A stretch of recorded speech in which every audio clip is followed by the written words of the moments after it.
Good evening, and welcome to the St. Petersburg By Night podcast network. Tonight, we present to you our Werewolf the Apocalypse Chronicle, Rage Across Tampa. Welcome to another St. Pete by Night revamped production. The following is rated for mature audiences and may contain graphic themes that will be distressing to some viewers. As always, we recommend you ensure the safety and well-being of yourself and those around you at all times. Viewer discretion is advised.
Good evening and welcome to the St. Pete by Night Twitch channel where we play St. Petersburg by Night, a massive multiplayer 5th edition World of Darkness Chronicle set in St. Petersburg, Florida, including Vampire the Masquerade, including Hunter the Reckoning, and including Werewolf the Apocalypse. My name is Kent, also known as Misha Kent on all social media, and I am the lead storyteller of St. Pete by Night and the storyteller of Rage Across Tampa, our Werewolf the Apocalypse 5th edition Chronicle that you are tuning into here tonight.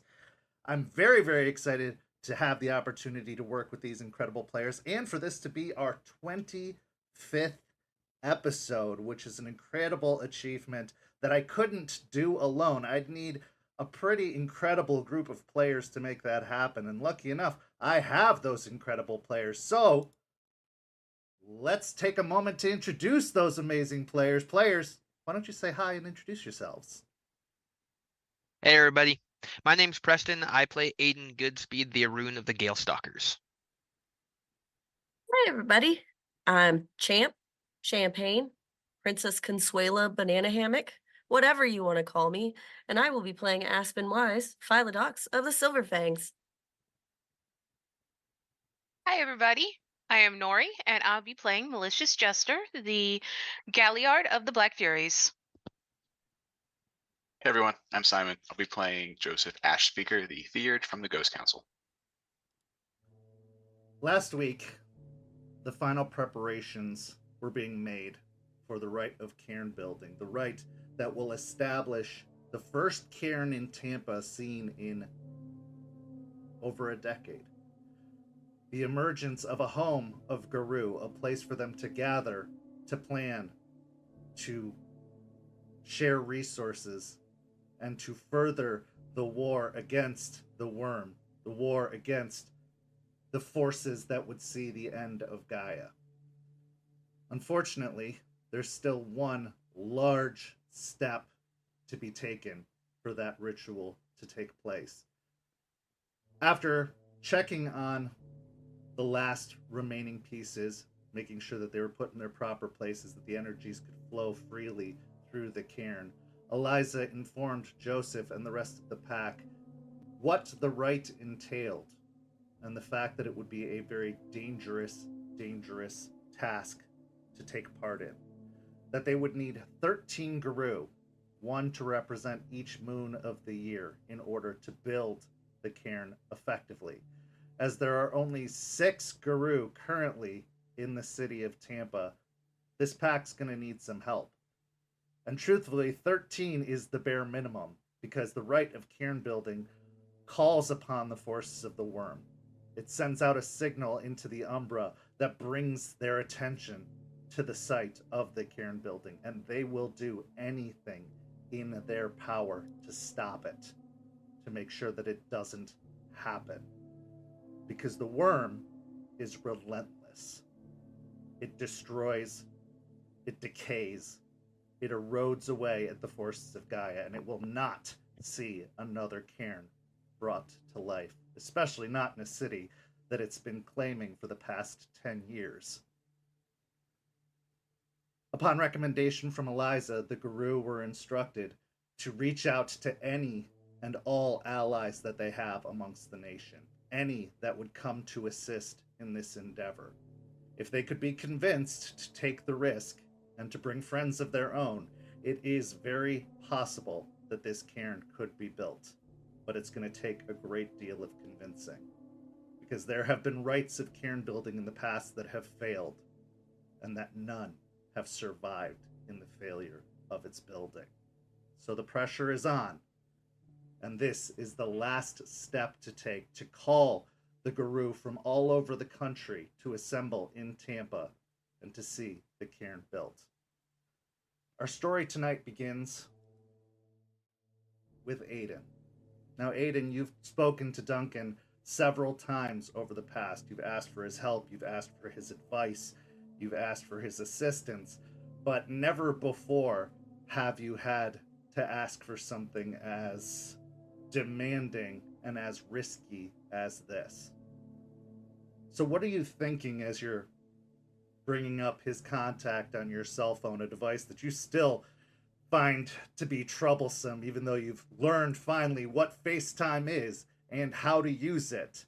What's going through your mind as you prepare to call your mentor from all the way back out in Washington? One of his constant ongoing things is feeling like a burden to others. That's why he's always wanting to do things himself. He doesn't like putting others in danger, and at this moment, he has to put someone that he holds in very high esteem. He has to ask him to put himself and possibly others in danger. So he's a little reluctant to be making this phone call at all, but he knows that this cairn needs to be built. As you dial in the contact and begin the call, a screen pops up showing your own face as it rings a few times, which is a little bit startling. It's like holding up an electronic mirror, and while mirrors aren't foreign to you, this is a little bit jarring, as you seem to be holding your own self in your hand at the moment. But after a few rings, it picks up, and you're looking into the face for the first time in a while of your mentor, Duncan. Now, Duncan is a man in his very late 30s, potentially early 40s, with long, flowing red hair that falls to his shoulders and a fairly neatly trimmed red beard. His features are soft and have a youth to them, but they also have eyes of experience, eyes that have seen many things, done many things, but still have a twinkle of joy, a spark of life from deep within. As he picks up the phone, you can see that he is walking through the woods, seemingly out for a nice brisk walk, the pine trees all around growing from the earth and reaching up into the sky. And for a moment, you're homesick, because you haven't been around trees like this. You haven't been in these woods in quite some time, and there's a slight pang of longing in your heart. But as Duncan sees you, a large smile breaks across his face, and you can see a few more new wrinkles on the edge of his features than from the last time you saw him. Aiden, look Hey, at you. FaceTime, really? it's a new thing. Uh, Jester was showing me how to use it. Apparently, it's an easier way to talk, and because on the phone you can't get the whole face stuff. So, and I miss seeing you. So, you know, this. Well, the feeling's mutual. It's good to see you, bud. How are Yeah.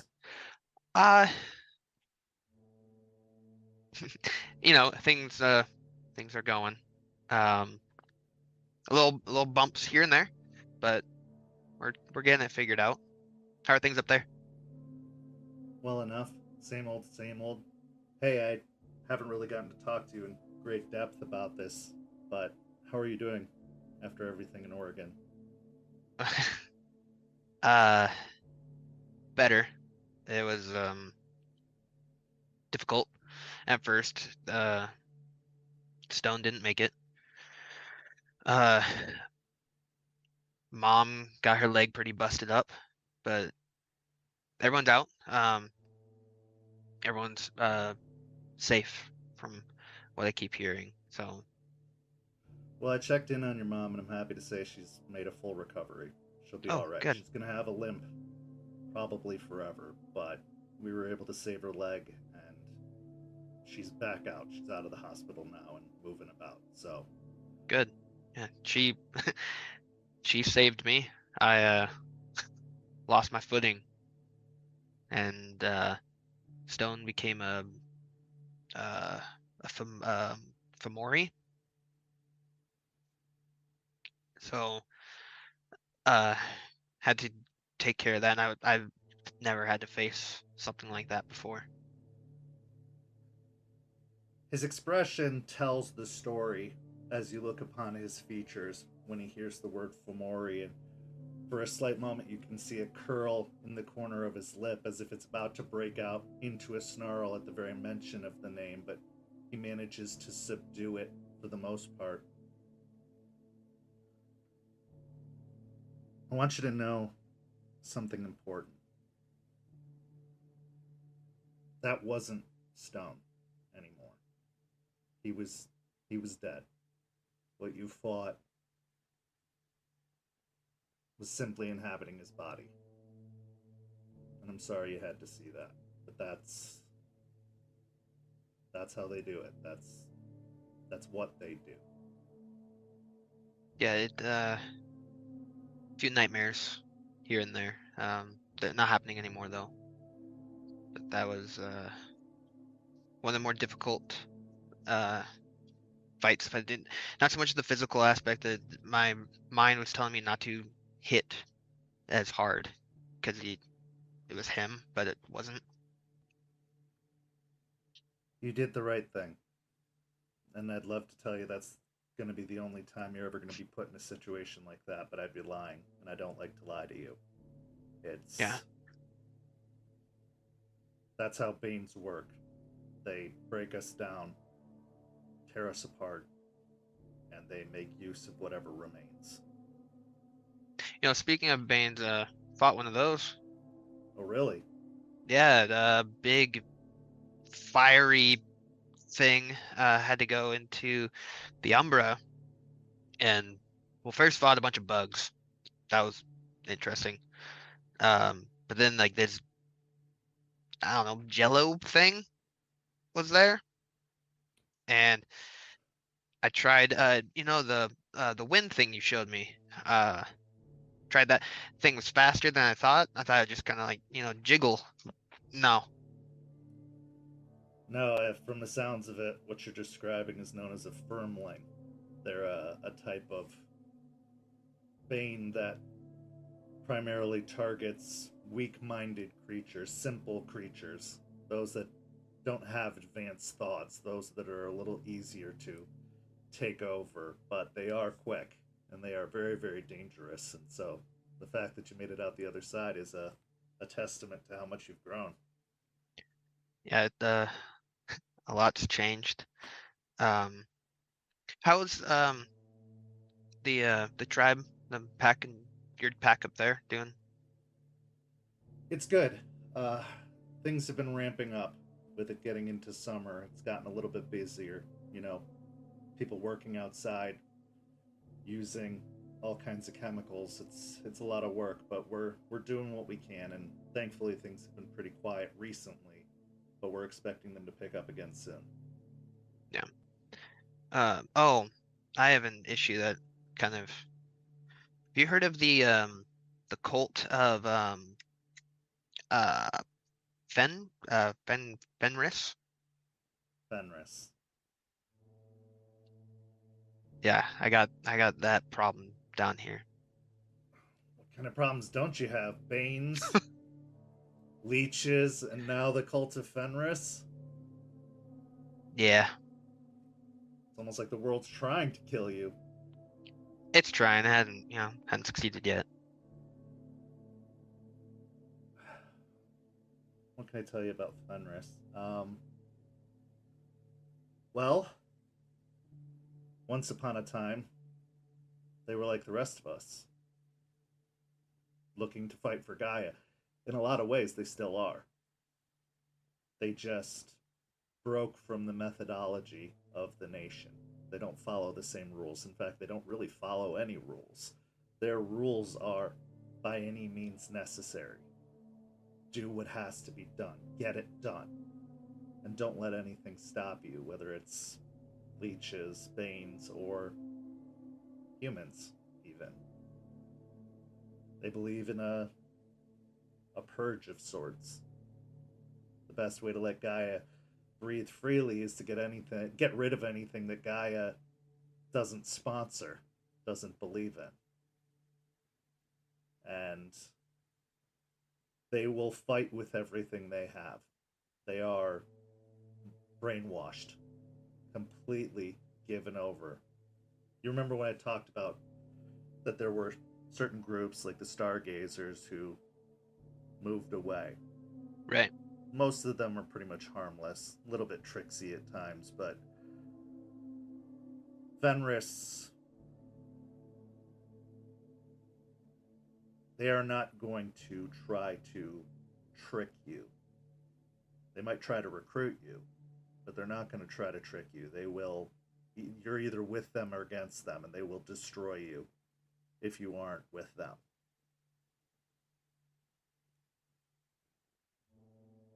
I can't say I'm surprised. Florida has been no man's land, and it's ripe for the picking for anybody who wants to go down there and try something. I mean, the leeches have had plenty of time to continue to build. Banes have been running rampant. The worm has had its hooks in that place for so long, and it's a great opportunity for the Fenris to try and make a move and establish something, because who's there to stop them? Just us if we get in their way. How many of you are there? 6. And how many of them? I know of 4, maybe 5, altogether. The last when I was kin seeking, that's how I found them. Is that they had a few of them that were close to turning. So that's coming along. Yeah, my Terrence, he had his first change. Had him here for about a week and then sent him off because this place is not set up for a pup. Well, from the sounds of it, you're right about that. It's Yeah, tough, though. Yeah, I'd love to have him here, and we had a lot of good conversations, but I can't fight when trying to keep him safe. I got enough of that going on. Being the last Maroon here, I makes it a little difficult as far as being that front line, because the line's pretty big. There's a lot he's going to have to learn, and best place to learn that is a proper sept. Not Yeah. to say you couldn't teach him and that you wouldn't protect him, but you've got your hands full, kid, and he is going to need a proper education. He's going to need time to be in a place that's safe to truly understand what he is. Not to mention, the spirits are going to pick him, and he's going to pick them. And it's good that he's in a place that he can do that without having to constantly look over his shoulder. So I know it's a hard decision, but it's the right decision. And he won't forget you. Without any doubt, he'll be ringing your phone every few months asking you for advice or help. Yeah, then I'll just call you and be like, hey, so he has this question. Oh yeah, ask Aspen about three-way calling. You're gonna love that. That a thing? Oh yeah. See just our two faces right now. You could have many, many more on that screen. It's overwhelming. Yeah, that sounds too much. No. No. I think that this is good. This is fine. Yeah. What are you doing in about 2-3 weeks? Or less. Maybe in the next few days even. Next few days. Just a question. Possibly followed up by other things. Well, I'd love to say the usual, but you don't ask that kind of question without a follow-up question. Yeah. We're gonna attempt the to build the cairn. But we need 13. And we need each phase of the moon. We're a little short. And need people to be able to protect while that's happening as well. And you have 6. So I need at least 7 more to actually do the thing. But from what I've been told is that that's basically like a giant dinner bell that everything's gonna try to get to there. Yeah, on both sides. Yeah. And like I said, the line's really big. So Jester and I, we decided that we were going to try and defend, but that still drops down the overall phases for people actually doing the Caern Building aspect. I don't like asking for help like this, but I don't know where else to really turn to get people that I trust I know can handle themselves in something like this. I know that the sept up there that you have is really, really strong and could handle a fight like that. You could, but you're asking me to leave this place weakened. Right. Not to mention I'd have to ask others to take the chance that they might not be coming back. But wouldn't it, as far as a tactical point, to have a cairn itself reestablished in Tampa? Because it was abandoned, but I don't. Maybe you can explain. I don't understand the whole abandoning something that Gaia told us to do. And that against everything that you've taught me that I've been taught is to stay the course. I haven't heard a lot about Florida. I mean, that's the other side of the country. That's quite some distance, but the stories I have heard, if you can't keep something, do you stay and die to protect it, knowing that it's going to be lost anyway? Or do you live to fight another day? Now, I taught you, and I believe that, yeah, you fight until the last man. You do whatever it takes. But there are others who don't believe that. There are others who think that living to fight another day is the best way to go, and who am I to say they're wrong? You talk to some silent striders, you get your fair share of ragabashes. They're going to tell you that, yeah, keep fighting. As long as the fight keeps going, it doesn't matter where it is, as long as there's somebody to fight it. But then at the same time, you give more ground, you're just giving your enemy more space to grow, more space to recruit, build reinforcements, and eventually you're going to find yourself trapped in a corner with your back against a wall and an entire world of enemies at your front.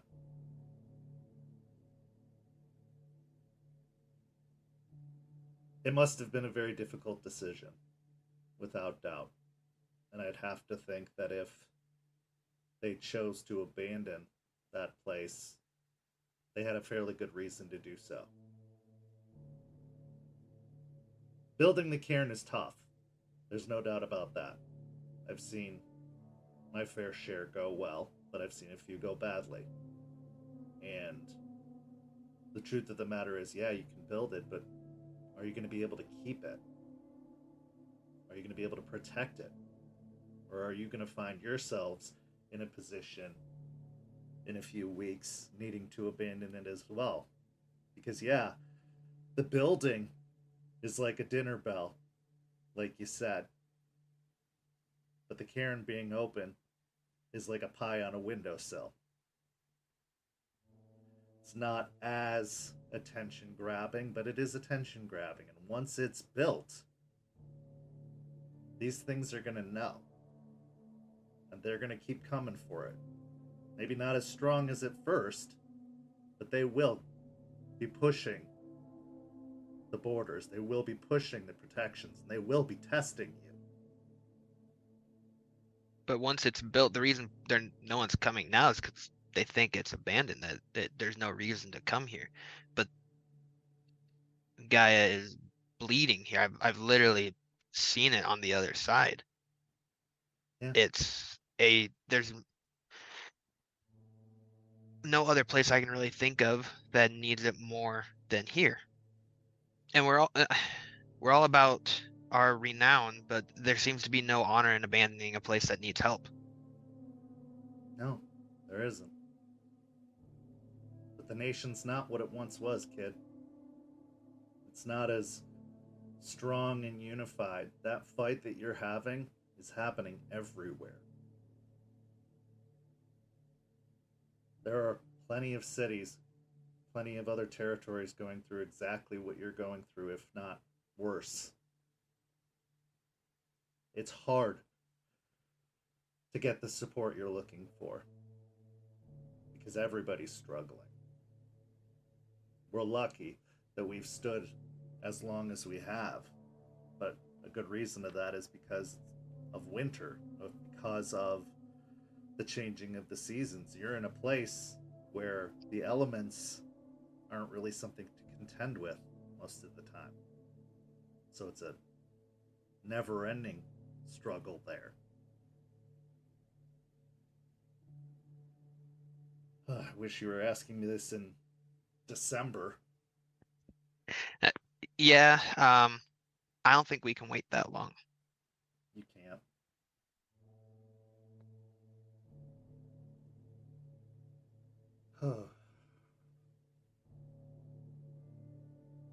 I'm not asking for like the whole SEP from up there to come down. I'm not even asking for 30 people, just a small handful. Knowing that I have you and even some of the other Gale Stalkers, that would be a huge help. If you can get some of the other people up there, some other runes, that'd be even better. Who else do you have coming down? We're all asking different people, trying to get figured out. As of right now, we got the pack that's here.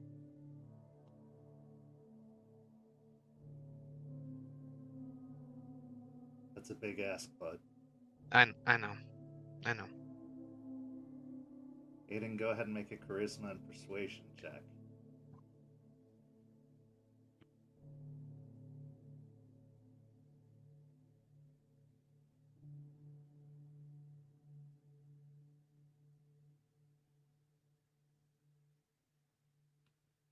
Duncan considers for several moments. You can see that he stopped walking as the background stopped shifting so much, and he seems to be stood at the bank of a river. You can hear the water rushing in the background.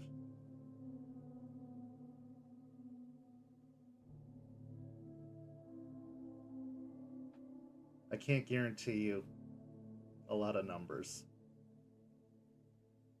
but I also won't let you down. I'll be there. I'll see who I can bring with me. Thank you. I'll owe you a big one. And not just a burger this time. I'll actually pay you back. You've already paid me back more times than you can count. I want to see you succeed, Aiden. And if this is important to you, if this is what you truly believe in, and you think it's worth it, I have no reason to question your judgment. I do. This is where my fight is needed, is here. This is where she put me. And I'll be there. Talk to your theurge about moon bridges. We're gonna see if that's something we can start. I'll see if I can bring one of the path stones from up here, just in case things go bad. You'll have a nice getaway point. But That'd be smart. I'll be Yeah, there. I'll talk to him. We'll head Thank out you. in the morning. I Yeah, got and then you. while you're here, I'll show you around before we actually do stuff. Nice, pretty picture before things happen. It's about to be summer there, kid. I am not looking forward to it in the slightest. It sucks. I will let you know that it is hot and humid. Do you even feel the wind down there? Yeah, when I kill something. That's about the extent of the wind I get. That's really all that's going to be interesting to it, I would imagine. All right. We'll head out in the morning. I'll see who I can get with me. Like I said, I can't promise you a lot, but I'm not going to leave you empty, and I'm not going to leave you stranded. Thank you, it means a lot. Prepare yourself. If you're going to be doing the fighting, if you're going to be doing the defending, you're going to have the most important job. Yeah, the theurges and the spiritualists are going to be doing all the heavy lifting Umbra side. But you're going to have a fight on your hands. Probably stronger than any fight you've had before. I look forward to it. We'll see. All right, well, I'll see you in a few days then. Thank you.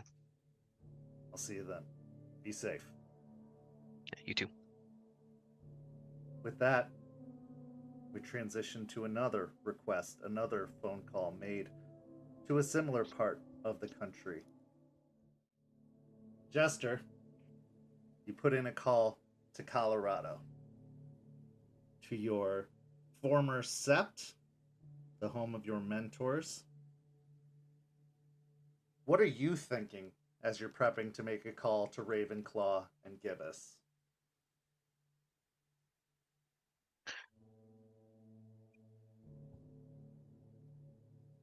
Kind of torn on this. I know it's really important, but I also know how dangerous this is, and a lot of things I've cared about have already been put in danger. But we really do need it so that more will come. As you make the call, it rings a few times before it picks up. Jester? What the Yeah. Why haven't you changed your number? I have a friend.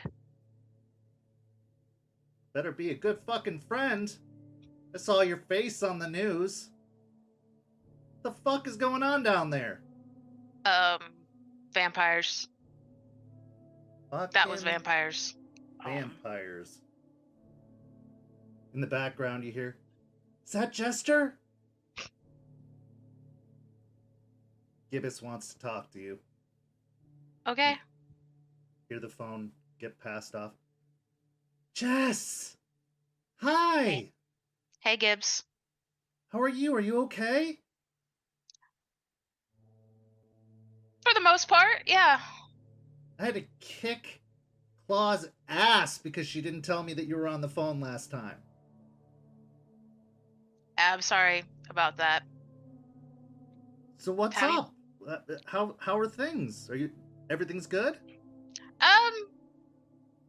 It has its ups and downs. Really, a lot.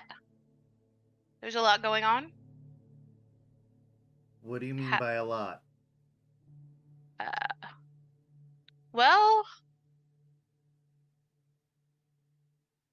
so apparently, not apparently. We're kind of in an active war against vampires that pretty much run the city. You hear Uh, Ravenclaw in the background go, "Tell me something else I don't know." yeah, we've been trying to build a cairn here so that we can get more Garu to come. It's actually what we've been working on for a long time.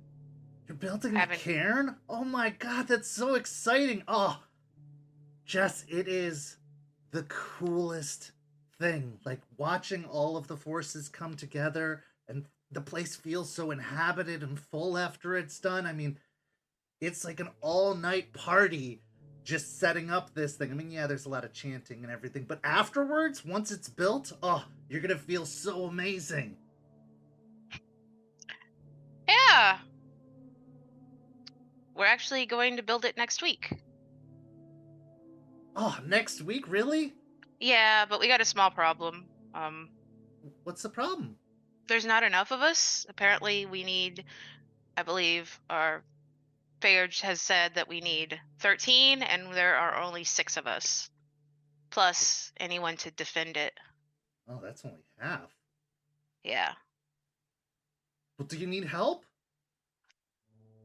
I kind of do, but I don't want.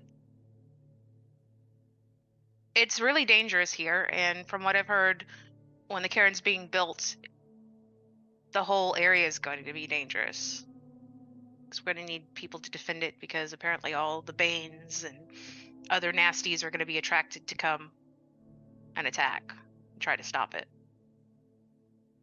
Well, we could help. I would really appreciate that, honestly, and if you could pass the word along to anybody down at the Sept looking to maybe make a name for themselves, this might work. Like I said, it's pretty dangerous here, though. Oh yeah, we could totally. And then you hear the receiver get covered and some muffled voices talking back and forth in the background. It's hard to make out the words, but you can hear a little bit of a tense argument, or as well as some whining happening on the other side of the receiver before the phone gets uncovered. Jess. Hey, Raven.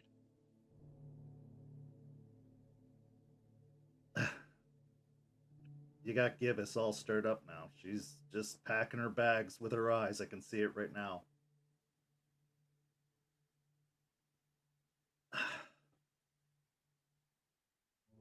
This is really dangerous.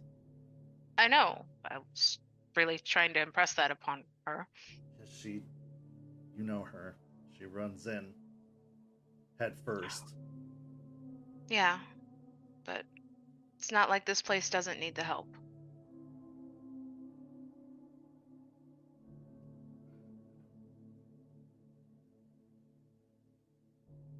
You're asking people to die, Jess. I know Gibby would do anything for you. You know I would too, but I know. even if we get a few people down there, it might still not be enough. I know. Everyone in my pack is asking who they can, but Tell me about it is dangerous. where the cairn's going to be. Tell me about the defenses. Tell me about what we're looking at. She might jump in blind, but I'm not a moron. And you hear a slap on the shoulder.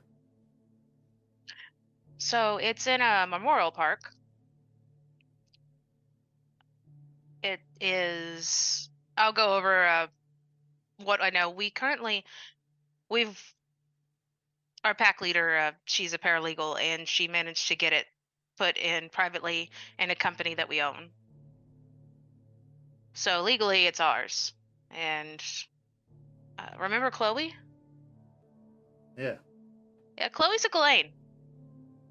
No shit. Yeah, we've kind of put her in managing it. But as far as specs go, it's like pretty big. There is one spirit that watches over it. Her name is Grandmother Willow. She is a very, very large tree. Yeah, Very she's gonna intimidating. be busy. Yeah. Hang on a second.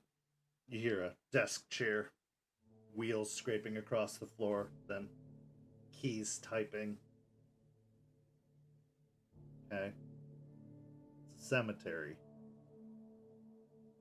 A lot of open space there, which is good and bad at the same time. Not a lot to hide behind. But we can see things coming. Pretty deeply settled within the city there. Not a lot of good escape routes.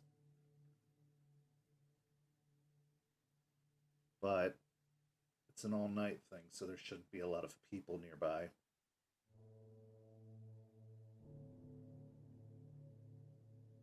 What's your plan? What are we working with? Who have you got down there? What can they do? So, of my pack, we've got myself, and we've got Aiden. He's an Arun. We've got Aspen. She's a Philodox. She's our leader. We have Joseph. He is our Theurge. Artie is our Ragabash. He's a Glasswalker. Okay. We also have one of the Garu that was here, or that's been here for the past 10 years. There's a story behind that, but we managed to pull her from Hirano. Her name's Eliza. She's a Theurge. You're leaving a part out. We found Geist here in the Umbra, and we brought it back to her. All right. That's impressive. Yeah. But what is she? She's a Stargazer. Fuck.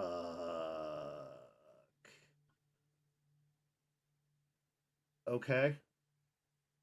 That's interesting. She's been helping you. Yeah. She's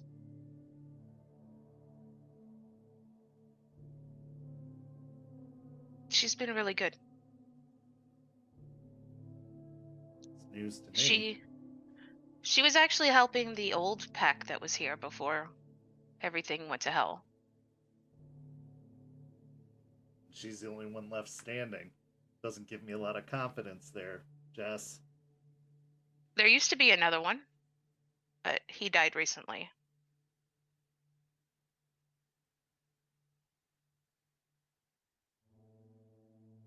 But the city needs us. Gaia needs us here. It was so bad I saw her blood when I was in the Umbra.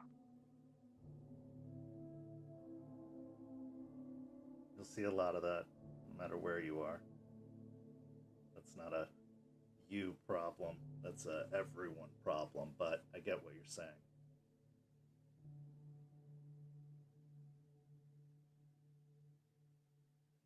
Well, it's been a while since I've had a good scrap.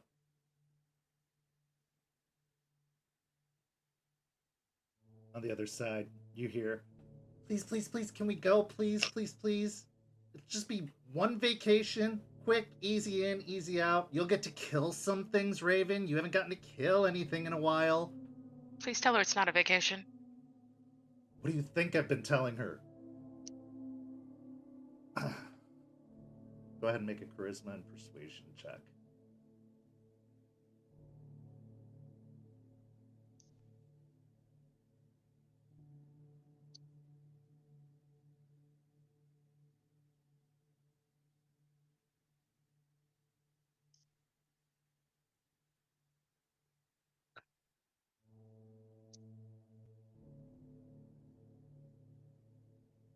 4 successes.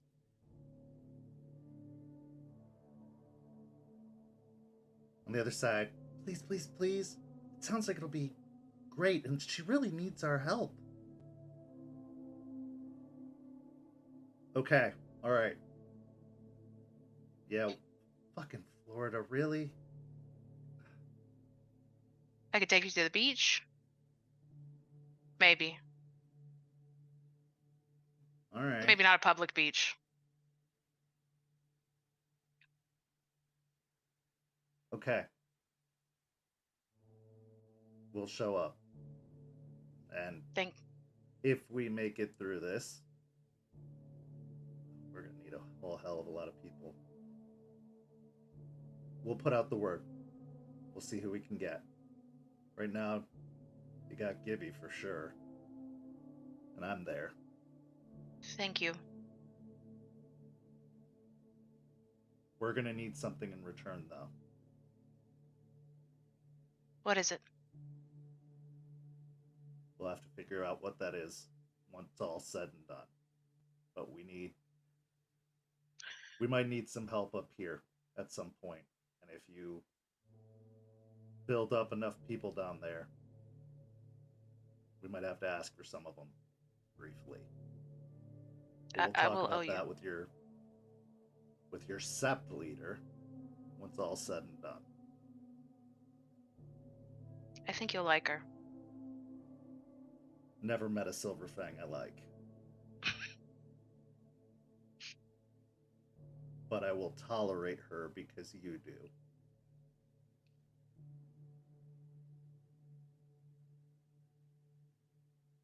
Alright, Jess. If you think it's worth it, I do. we could always just use you back up here. Establish Cairn. Yeah, I know, Thriving but Sept. that's not where Gaia needs us. Not in the thriving places. Sometimes I don't think Gaia knows what it needs. Do sick people do they usually know what they need? No, but I also know out of desperation we'll do almost anything. Risk almost anything. Sacrifice almost anything. And I'm not one to be made a sacrifice of.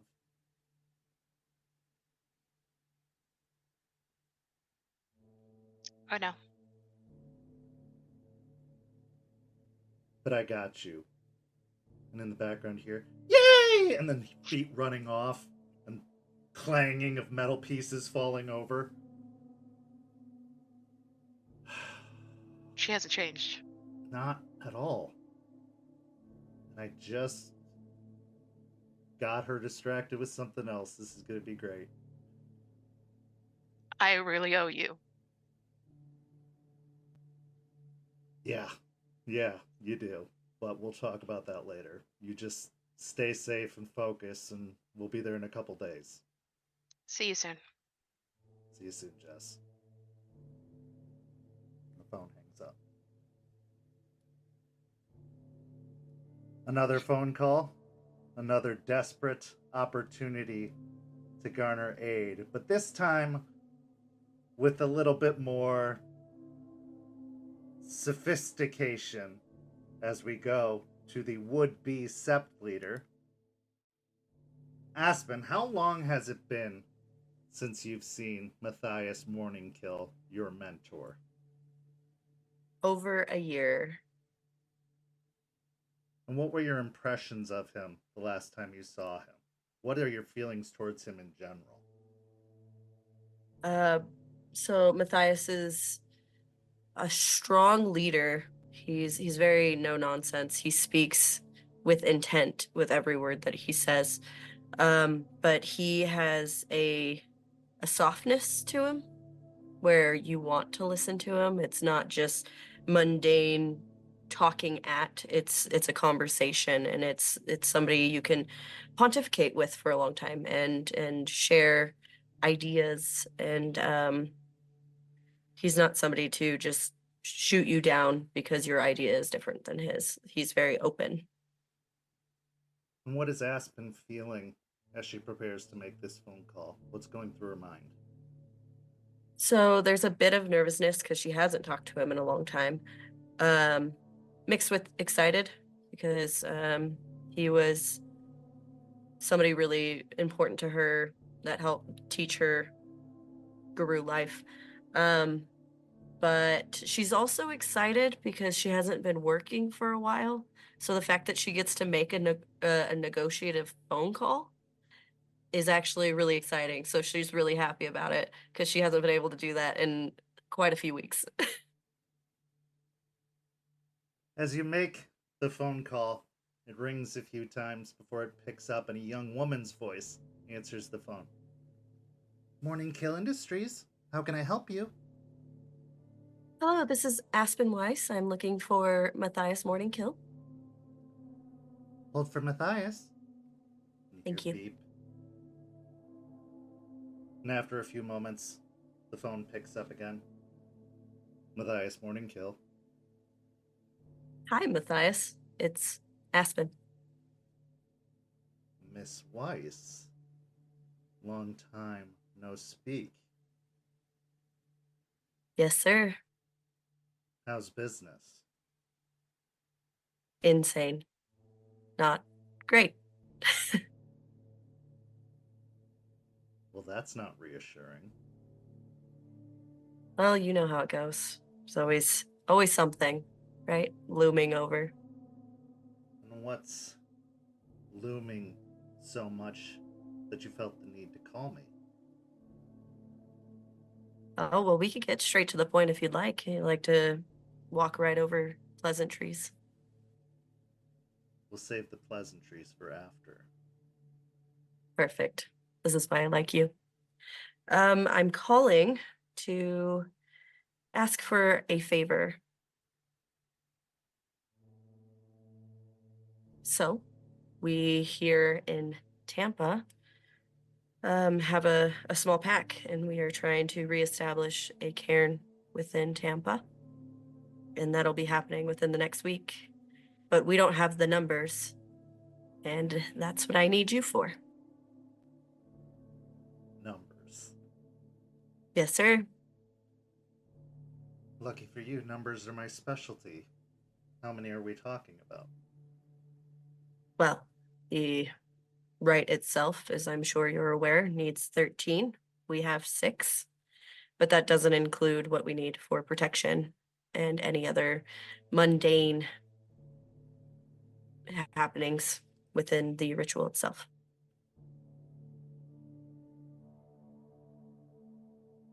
And this cairn, who's it going to belong to? Well, if all goes well, it'll be my packs.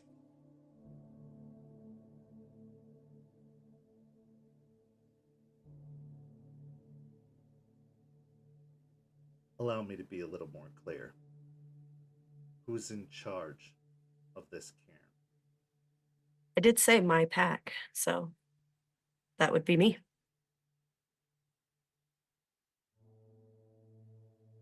Interesting. You're really making a name for yourself. I knew I saw something in you. For one so resistant to everything, seems like you're finding your stride. Well, I had a good teacher, and I thought you said be a leader, so here I am. And the pup, are they still with you? Oh, absolutely. Have they been keeping you safe? Yes, in exchange for small annoyances. The others are often like that.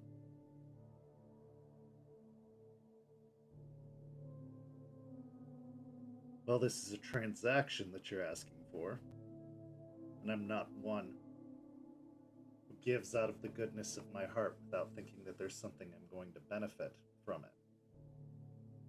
Wouldn't expect anything less. So let's open negotiations, shall we? What are you offering? Well, that just depends. I haven't talked to you in over a year. Mr. Morningkill. What do you desire?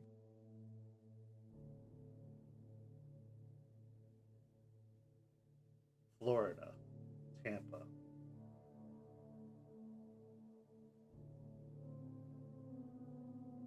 Can't say I've been down that way in quite some time, not since the last sept. An interesting place it was. Shadow Lords. I did not know that. Yes, I had many dealings with the former sept leader, Joseph. Seems he got in a little over his head, though.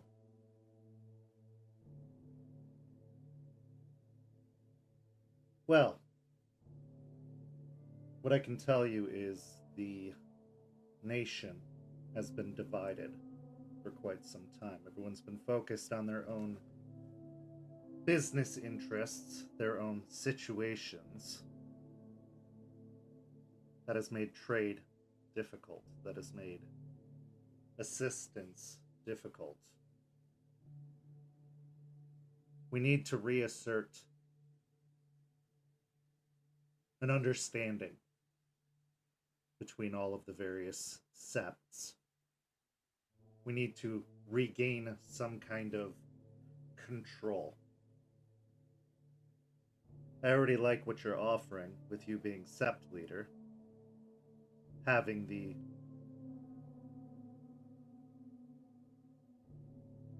sept be represented by our tribe, led by our tribe, gives me some hope.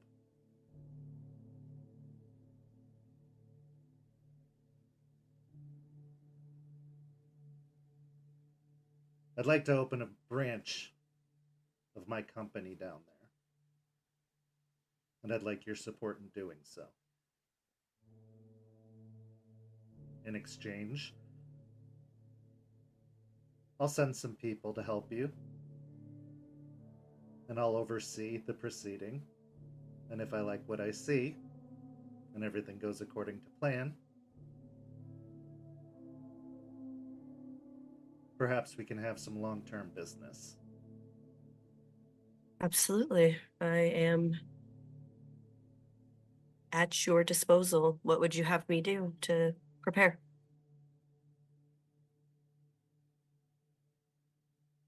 How's the legal profession going? I've got about a semester before I'm completely done, and you will be looking at a full-fledged lawyer. That's what I like to hear. Congratulations, Miss Weiss. I know you've been working on it for quite some time.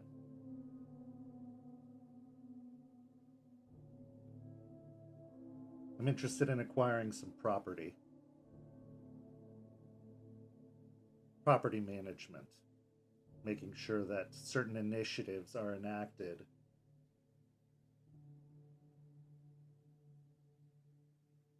If we can take away some of the property that the leeches own and repurpose it, it could be beneficial to all of us.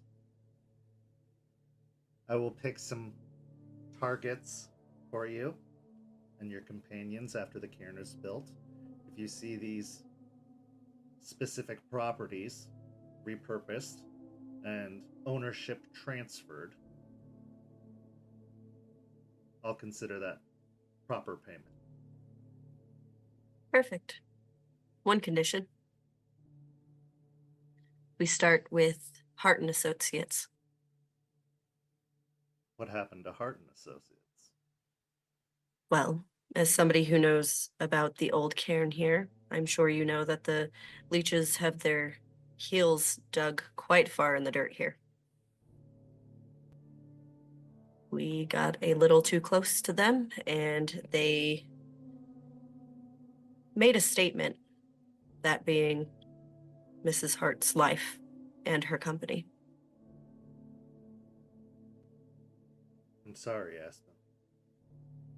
I know she It's was all right. important to you. Done.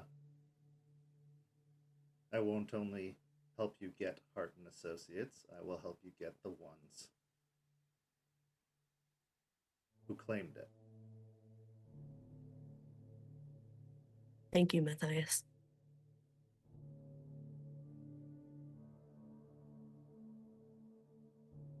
You're going to be in for a fight. Reestablishing the nation in Florida is going to draw a lot of attention, possibly even from those who abandoned it, who think they have a claim to it.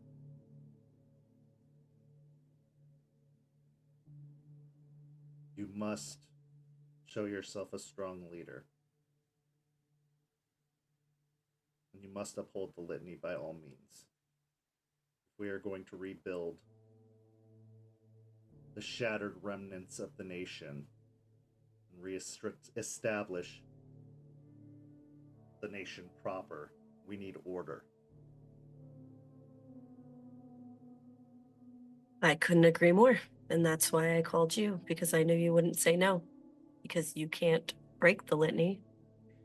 And the worm dwells here. So you would be remiss if you didn't come here and take it head on. It dwells there for now. Yes, sir.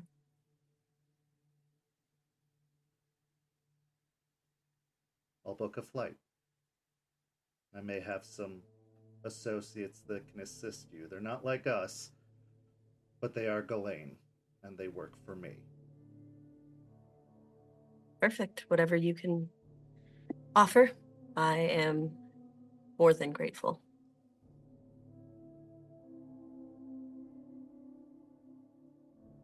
And when is this rite taking place? In a week's time.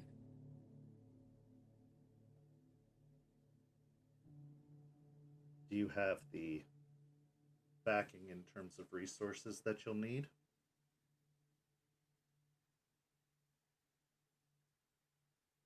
We have our theurge who's getting most of that done. We actually have another theurge from the old cairn, Eliza Ross. She's here making sure everything is set and on the up and up for when we do the ritual. A theurge from the old cairn. Yes, sir. Be The careful Stargazer. with that one. Be extra careful with that one. They left the nation. Their way of doing things.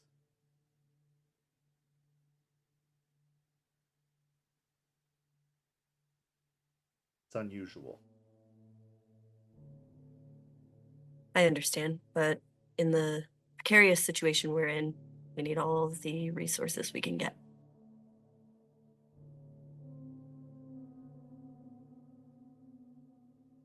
Go ahead and make a charisma and persuasion check.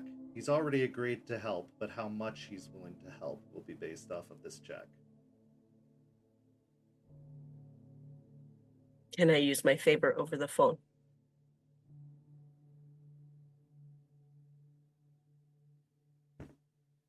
Sure. It does not specify. Why Okay. not? Yeah. Another question.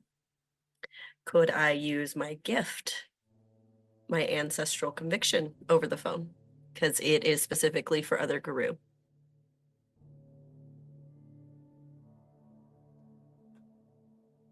High or low? Hi. Yes, you can. Perfect. Okay, give me a second.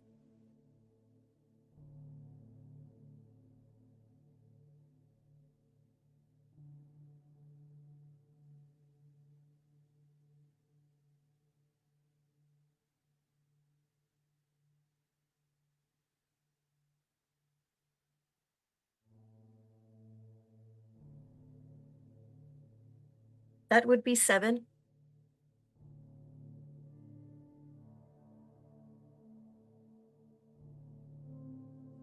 Yes, I think we can do business, and I think I have just what you need. Your borders will be secure, without question. All of them. As for the spiritual side of things, you'll need to look elsewhere for that. but I will make sure that you are equipped for whatever comes your way. Thank you very much. And I am very much looking forward to doing business closely with you moving forward. As am I. Now that business is concluded, how are you, Aspen? All things considered, I'm doing all right. This is quite a task you're taking on. It is a big task, and we move through feeling confident and feeling very much out of my league. So we're in feeling confident right now. We'll see how the next week goes. You know what to do. You need to trust yourself. This may seem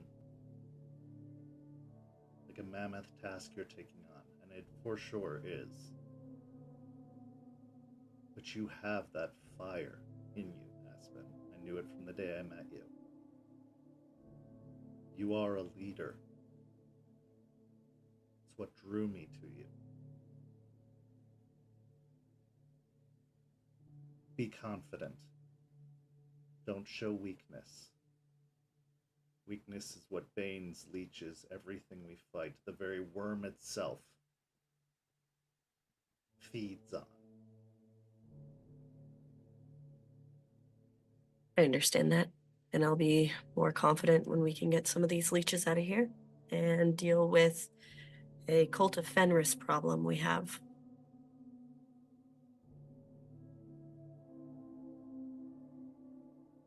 I will assist however I can.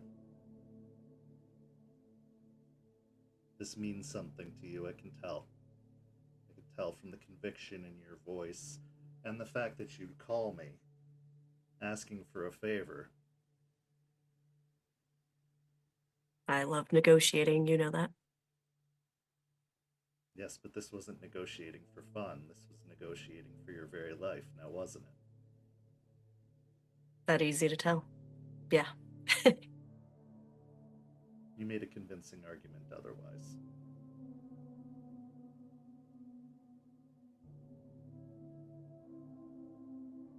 I will come down myself to help oversee the proceedings. I will assist in your ritual. I will have my men to help secure your borders. And we'll make sure that you are established as the true Sept leader. Because that's what the nation needs right now. Wonderful. And that's more than I could ever ask for. And I owe you everything. You'll pay me back. I keep my word. Honor is our thing, right? It is.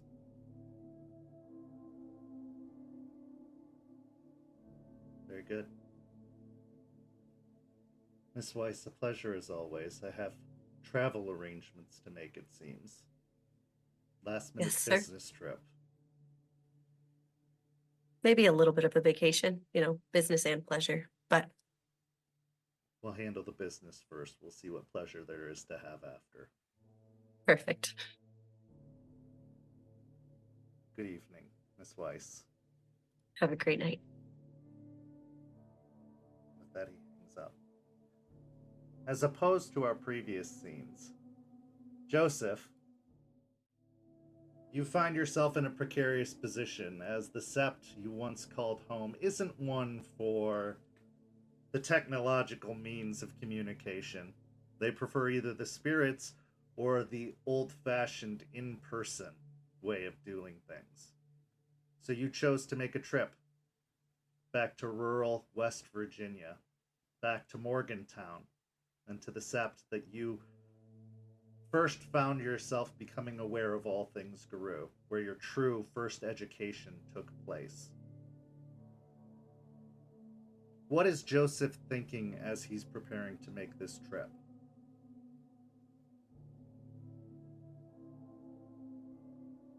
A big part of Joseph is excited to see home, to see the hills. There's that excitement. but there's also a decent amount of concern. His elder from back home is not the friendliest and not the most forthcoming. Not the kind to just jump up and offer aid at all times. Very much a sink or swim, figure things out kind of person.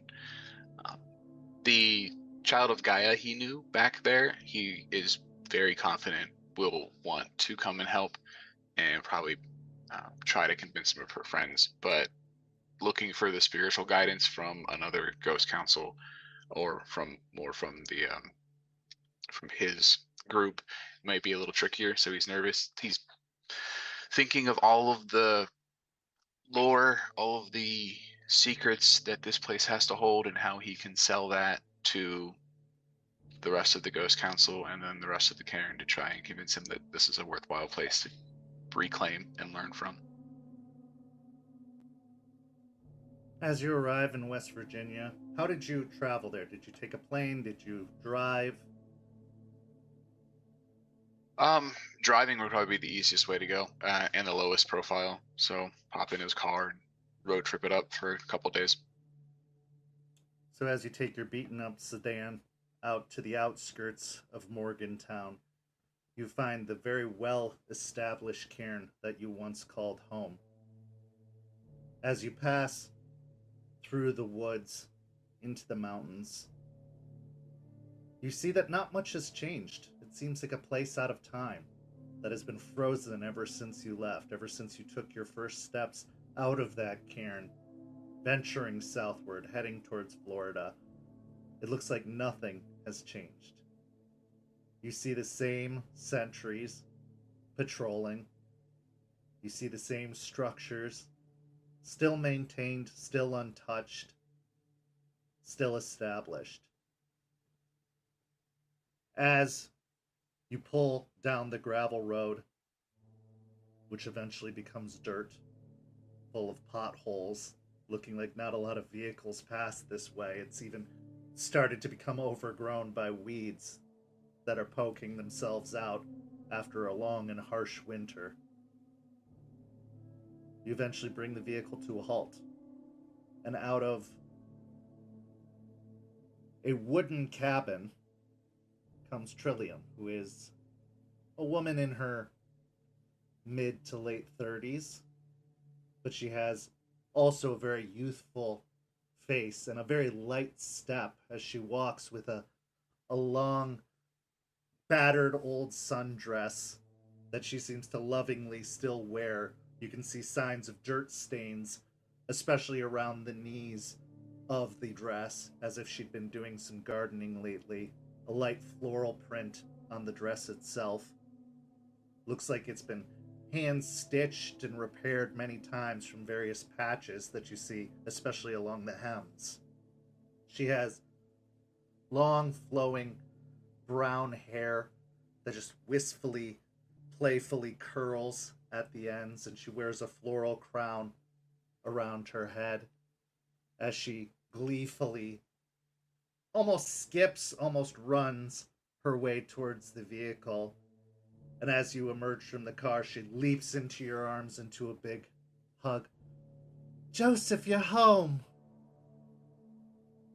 Yeah, for a while. For a while. Have you eaten? You must have been traveling for quite some time. I stopped at a Shoney's a little south, but that was a couple hours ago, so I could probably eat something. That's not a real meal, Joseph. Come inside, I'll make you something. She takes your hand and starts leading you towards the wooden cabin. She leads you in. Almost everything in here, aside from a few basic amenities, are essentially handcrafted. She takes you to a wooden table that looks like it's been repurposed out of old fallen wood, maybe some driftwood as well. The branches gnarled coming out to create the legs that go down to the wooden floor. She pulls out a hand-carved wooden chair and has you sit down and moves over to a small stove setup, more like a camp stove, that has over time become a fully functioning kitchen for the most part. And she starts taking some hand-picked vegetables that look like they've been grown in a garden from out back. And the more this process continues, the more and more it just feels like no time has passed at all. You've had countless meals like this during your stay here, and it just feels like home. As she's cooking, she looks over. So what brings you all the way up here? Tell me all about Florida, Joseph. Florida's a lot. There's a lot of cement. There's a lot of pavement, but it has some spots of green. Along It's the not- beaches specifically, it's gotta be just full-on Weaver territory. Yeah, it is very thick. There's spiders everywhere. But some of the green spaces are okay, but Tampa is wounded deeply. So it's not safe on the other side at all there. We've made a few trips, but yeah, it needs a lot of help. It's been lost for a decade, I've learned since I've gone down, and we're working to bring it back to give us a space there again. That's why I'm here. I'm looking for some help. We need more participants in the Rite to open the Cairn back up. Well, participants, of course.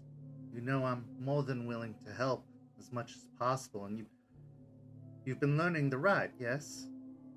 Yes, I found an elder theurge who has been there for the whole time. She's been waiting for something, and she's been helping me learn a great deal about the rites and other gifts and more. She's a wealth of knowledge. So I've learned the Rite. I think we're ready. It's just we need the full 13. There are 6 of us total right now. One of our numbers is a kinseeker, like you. He's found one already, but we sent him north to an established cairn to learn properly. And this is too dangerous for a new pup. But it was nice to see some kin seeking again. I got to be there for the first change, and it felt like the old times for a minute. I do miss our old outings. It's not the same without having you nipping at my heels, following behind. Yeah, I miss going for a run and slipping over along the way. I'm hoping to see that again down there. We'll see. So you have 6. With me, you can count me, that's 7. The rest of the pack is going to everyone they know and asking as well. I would To have some expect success. I would definitely expect success from Aspen. She's our pack leader. She's a Silver Fang, and I know she's a suit, but I'll follow her. They have She's their only a place. suit on. The Weaver Yeah. and the Worm must work in harmony. Yeah. I hold no ill will towards the Silver Fangs. They help provide structure, stability, and they allow those of us who are more akin to the wild to do what we must to make it beautiful and bring life to its structure. She does that well. And she speaks with potency, so I'm sure she'll be bringing numbers. Our Galliard, Jester, has such tight relationships with those from her past. I have no doubt that she will be bringing friends. Our Arun, our Kinseeker, Aiden, will be bringing, I'm sure, friends from the north. He speaks so proudly of them that I know they'll assist. I know we'll get numbers from everyone, but I feel like if we assume everyone else has it covered, we will be missing something. Plus, you know how dangerous the Rite can be. We need numbers to support us, even those that aren't in the ritual. So as many as I can get. I'm going to go to Mountain's Claw and ask him for help as well. I was That'll going to be say, he's the next hurdle for you. You have my Yeah. support, and he has never been one to keep me from where my heart lies, but I cannot speak for the others. I can really only speak for myself. That place is wild, it's untamed. Some of It it is is. rotten to its core. It's had a lot of time to grow without tending, but I don't know that we've ever seen a place like this, and I'm hoping the secrets that can be built in a decade might convince him to send some down. I'm not going to deceive you, Joseph. We've been having some hard times ourselves. The Weaver has continued to expand here. The wild places are becoming fewer and fewer and decreasing. He has been very stubborn about defending this place, trying to make sure that we don't fall to the same mistakes of others. But there's only so much he can do, stubborn as he may be. I'm sure fighting to keep the pipelines out and to keep that corruption at bay is difficult. But I think this is worthwhile. I think this place could use a little of what we got. We should make sure you're ready to face him, which means a full belly and a calm mind and heart. She walks over with some dishes made of blown glass and sets them in front of you, and you see that there are steamed vegetables, there are potatoes that are boiled, and some that are roasted. It looks to be a completely vegetarian meal that she's prepared for you and placed in front of you, but it is a bounty, a harvest, to say the very least. What about you, Joseph? This will be your first time being Rite Master for such a event. You've seen the tendings of cairns. I've shown you that much, but the buildings of one, that's quite an ordeal. Yeah, it's a lot, but I've been basically spending the last month and a half focused on learning the rites and setting this thing up. Eliza and I have been very close in all of the preparations, getting me ready. So I think I got it. It's one of those things that has to be personalized. So spending this much time, it's like all that's left is to light the candles and do what needs to be done. I just hope that the process isn't too dangerous for all those around. And the spirits down there, you've been making friends with them, being good to them, and they've been good to you? For the most part, I was a little gung-ho when I first showed up and was trying to do a small exorcism. There's quite a bit of ghost activity down there, and I may have run afoul of the elder spirit that is going to be attached to our cairn, but we have mended that. Our cairn is a memorial park in the middle of Tampa, and it is overseen by a willow spirit, Grandmother Willow.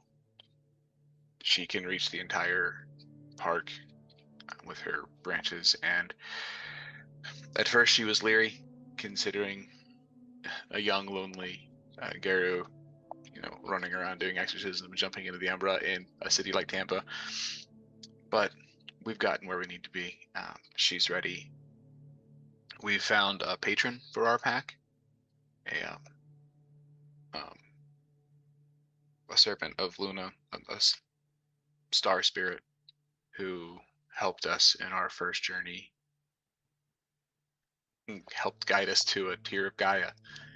And because of her help, our pack has gone through the rite of patronage and has set that up so she will also be helping us with the sept as we move forward. So we have some spirit backing. We've cleared out some veins. We've done a lot of work ingratiating ourselves with that side. So I think we're going to be okay on that end.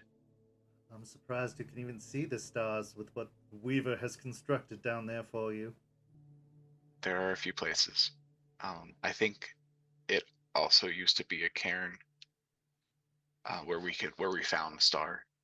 So there's room for more growth. Actually, there's technically a small cairn not far from where we're building. I don't know exactly how it works because it seems small and weird, but it's set up by the cult. So we're kind of pressed to get this done before they get too much of a presence. So we're getting it from all sides. She shakes her head slightly at the mentioning of the cult of Fenris, a sad look coming over her face. Those poor misguided individuals.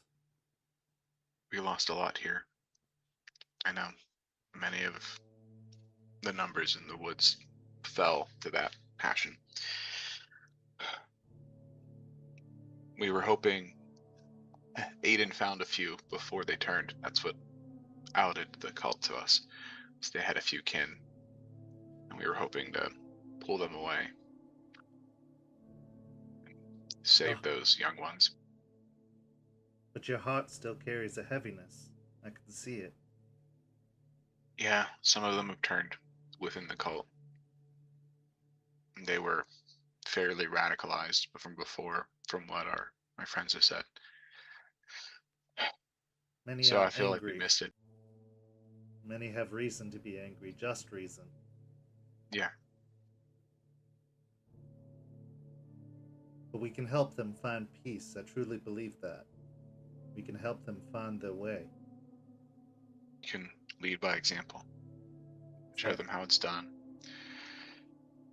Do the right steps, and maybe they'll see the right path.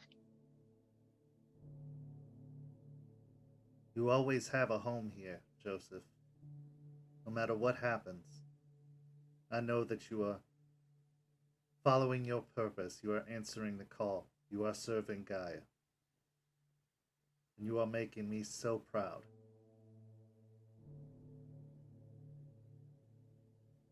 And I will do whatever I can to see your purpose fulfilled, as a mentor should, as a friend, a family member should. You know, I'd never got to thank you enough. The rest of my pack carry such burdens from their first change. They all feel loss when they think back to that in some way. And because of you, I didn't get that. I felt so disconnected from them when we first got together because of that. You gave me a beautiful gift, and I know you've given it to so many others, and I've never got to properly thank you for that. So many of our kind don't get that. And because of that, Aiden and I gave our new pup the same thing. His change was a run. When it happened, there was a moment of fear, and then there was a howl of joy. And that only could have happened because of what you gave me. So I thank you. Your continued existence, the way you live your life, is all the thanks I could ever wish for. And I know that many have suffered in their journey. Those that cannot see that what we lose, we never truly lose. It's hard for them. We all carry our own burdens. And with your guidance, with everything I've taught you, you can teach to them to help relieve them of those burdens. That is the role of the theurge. We do not just speak for the spirits, to the spirits. We speak to our own pack's spirits, the ones that still dwell within us, the ones that have not moved on. You have a difficult task, as you have been chosen by the spirit of the hereafter, but you have the job of the spirit of the here and now as well.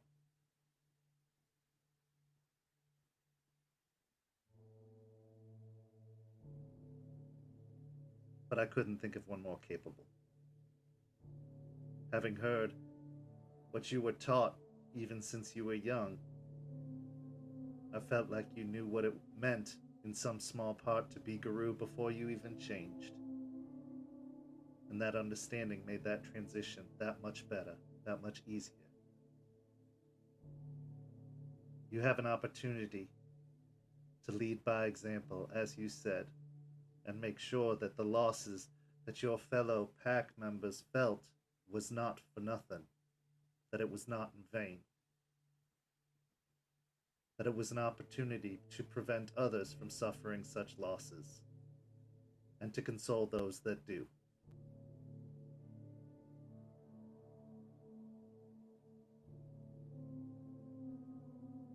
Now don't let your food get cold.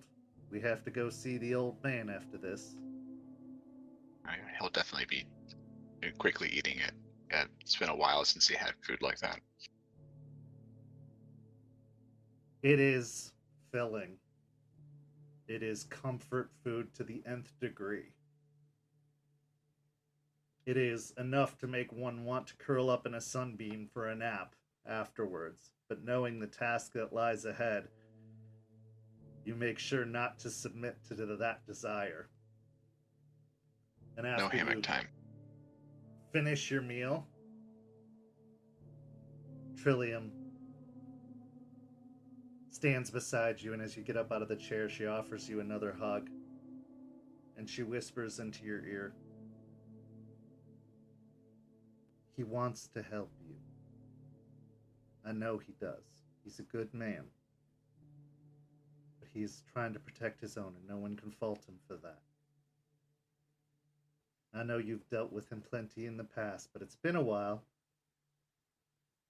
So make sure not to take anything he says too personally." I remember that much. Thank you.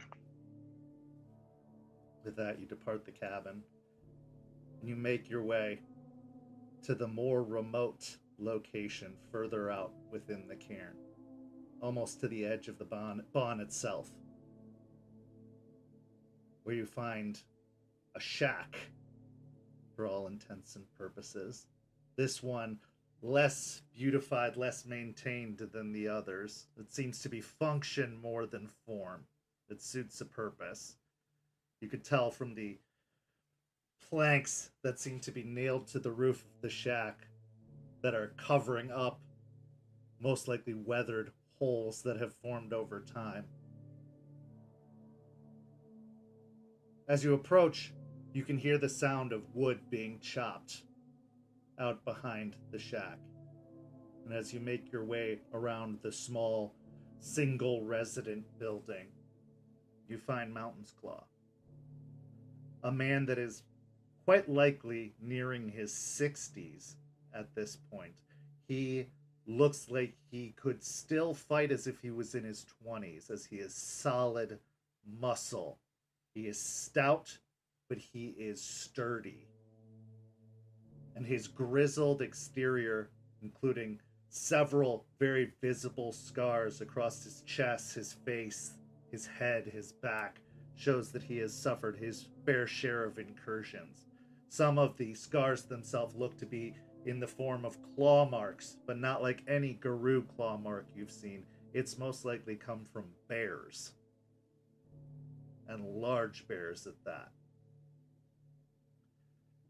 As he chops the wood, he is barefoot, wearing only some really loose burlap breeches that seem like they're itchy just to look at, let alone wear.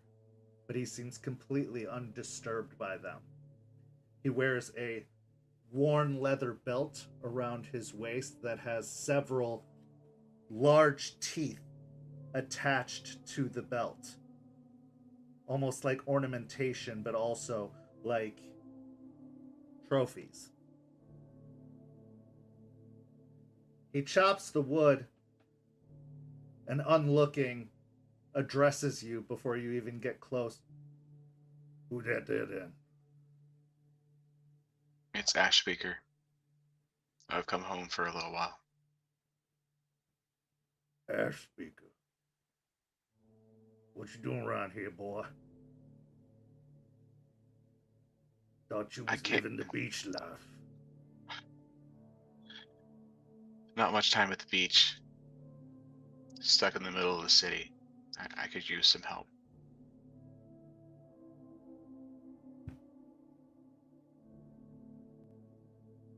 What kind of help you needing there then? We're setting the cairn back up, and we need numbers. Place has been dead for, well, on our end, it's been unprotected, uncalled, untended for a decade. And a handful of us answered the call, and we're working to rebuild a cairn. We could use some support.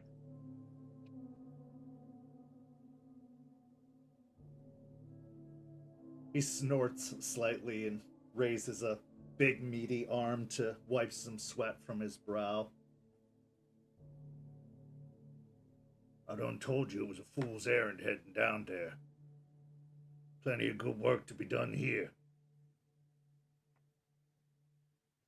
Yeah, and there's plenty of good workers up here. Not many down there. He'll reach back, grab a 6-pack and set it in front of him. Pop one open, pop a second one open. He looks over, and as he does, you can see one of the eyes is almost completely discolored, pale.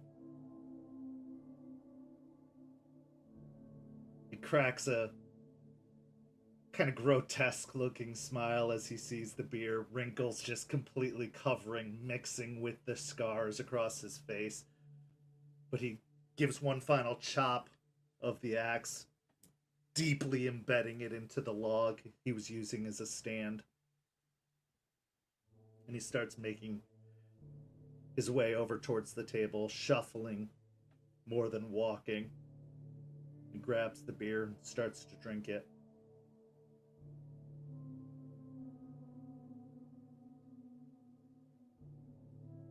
As he finishes the entire beer, drinking it all down in one gulp before reaching for another one and popping it open. That place is a shadow. A lot of ghosts around there. There are. There are leeches.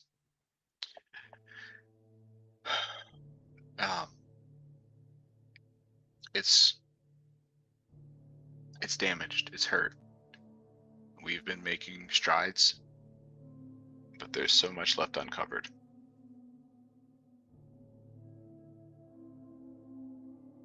Maybe it belonged to the shadow now. That can't be true. This is Gaia's world. This is Gaia. And long ago, you taught me it belonged to all three. But no one place can be just one thing. There's a lot of life. There's a lot of green. There are still spirits there. There are still young spirits there too. There's an elder willow that oversees the place we will call a cairn. There's a young Lunan who is growing and has become our pack patron. There are spiders absolutely everywhere. And there's also Banes. But there are green places, there are sacred spaces. There's a couple spaces that were once and can still be cairns. There's a lot of growth. There's a lot hidden under all of that scar tissue, all of that pain. He outright sneers at the mention of spiders. You know that he respects the Weaver and what the Weaver stands for, but he will never be a fan of the Weaver's presence and the inhabitants or the servants of the Weaver that make that presence possible. It needs more wild.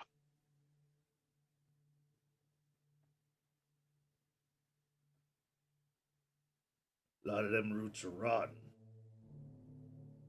And it needs people strong enough to pull them. We've already found kin with just our pack. There are kin being called in that city, and we need to have people to find them, and we need to have a place to teach them. We have sent kin to a cairn a little north to learn, but they're there. There's going to be more.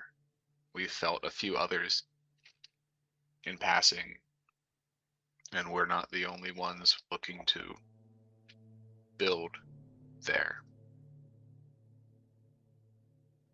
The lost ones are there. They have a small space for their own. His face grows very dour at the mention of the lost ones.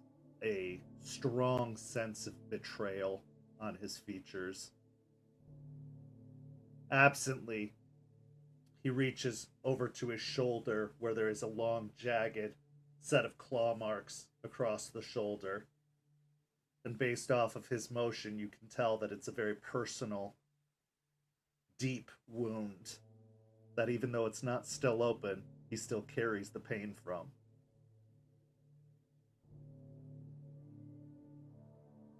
You don't talk to Trilly? Yeah, she fed me before I came up here. I couldn't say no. Roots on you.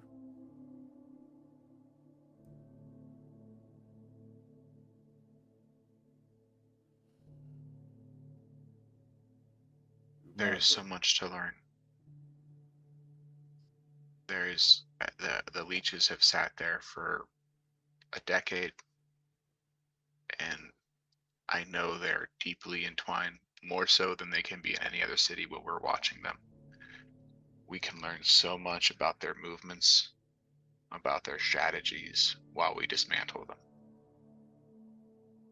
There's lost talismans in this city. We've just found a few. I know there's more. There's so much history, so much of a story that's been lost to the battle, whatever happened for these cairns to fall. We've learned some of their stories, but there's so much more to learn from that. We have not had a safe haven strong enough to really explore the Umbra yet. We've done a few excursions, a few fights, but that side has to be unlike anything we've seen in a long time. And we need to know what has happened and what will happen when we leave places like this alone.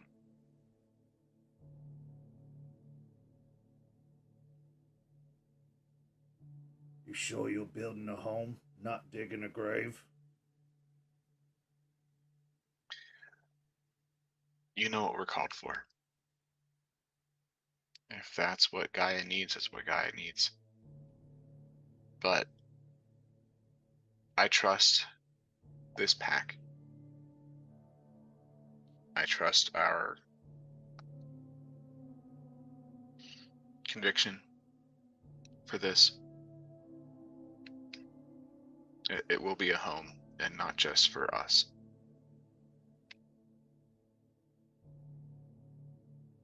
Heard tell there was the spiral down there some time ago. You seen any spiral? Not yet. Been watching, but we've not run across. I was concerned when we found the cult that some of the kin that we felt might have been, but it's not. I don't know if maybe the leeches took care of that, being unchecked, or if they're in league, but they've not shown their face yet, or anything of that action.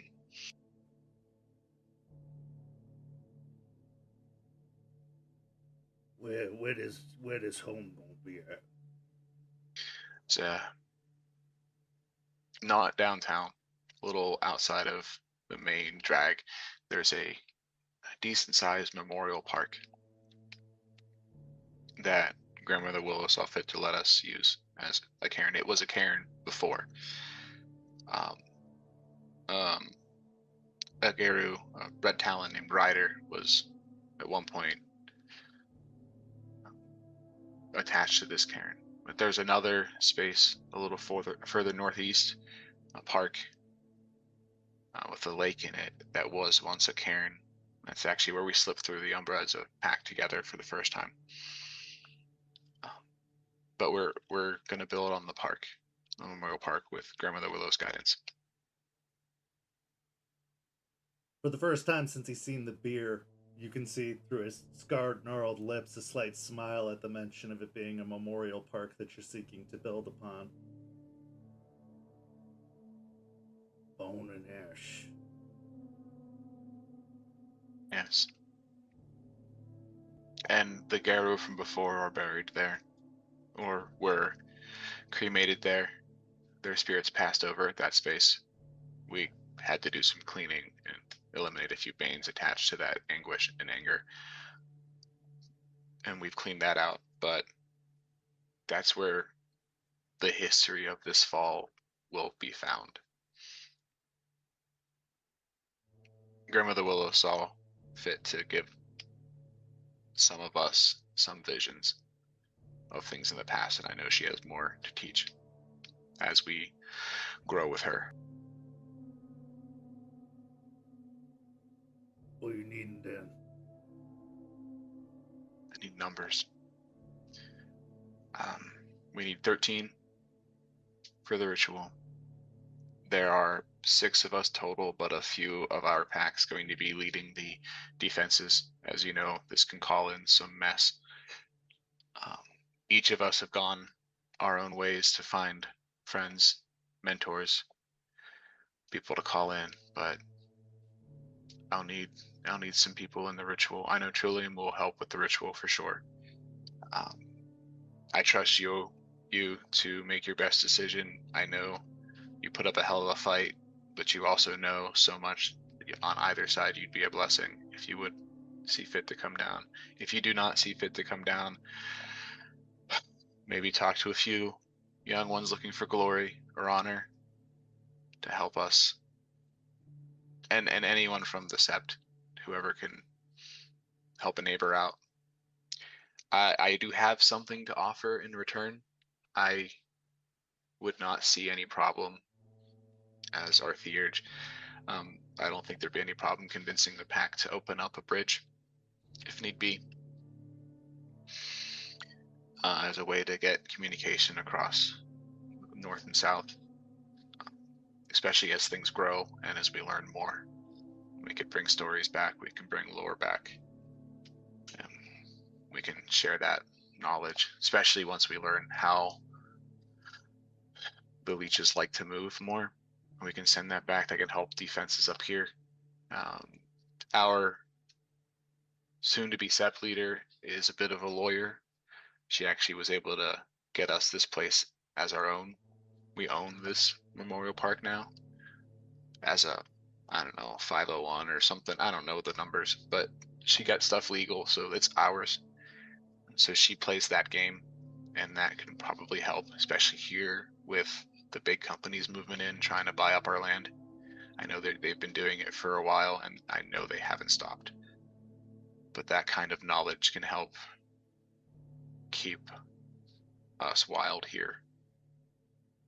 The mention of a lawyer, you hear a roiling, rumbling coming from deep within, and then he spits a large loogie down onto the ground.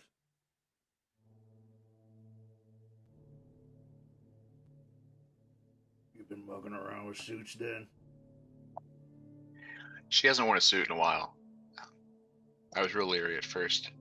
She's earned her stripes. She saved us all when we were stuck. Our first quest into the Umbra. I was under. We were in frozen water in the middle of Tampa, and I was going under. And she literally broke down the ceiling of the building to let the moon shine in, and saved our asses.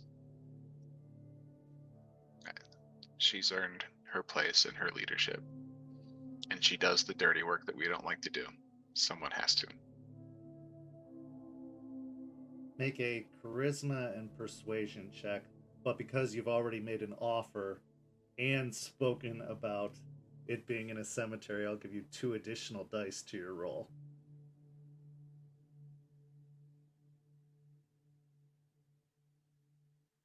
You didn't bury the lead on that one. I appreciate the bonus because I was going to see if I could just use a cult instead, but this is perfect.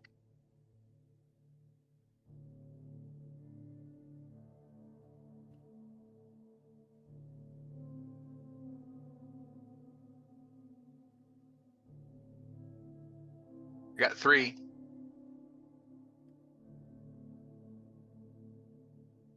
He opens what appears to be his 3rd beer and starts drinking it as he considers.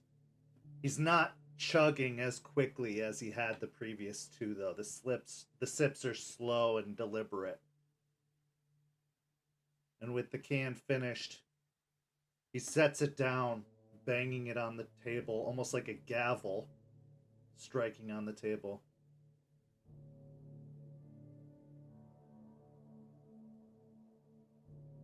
All right, then.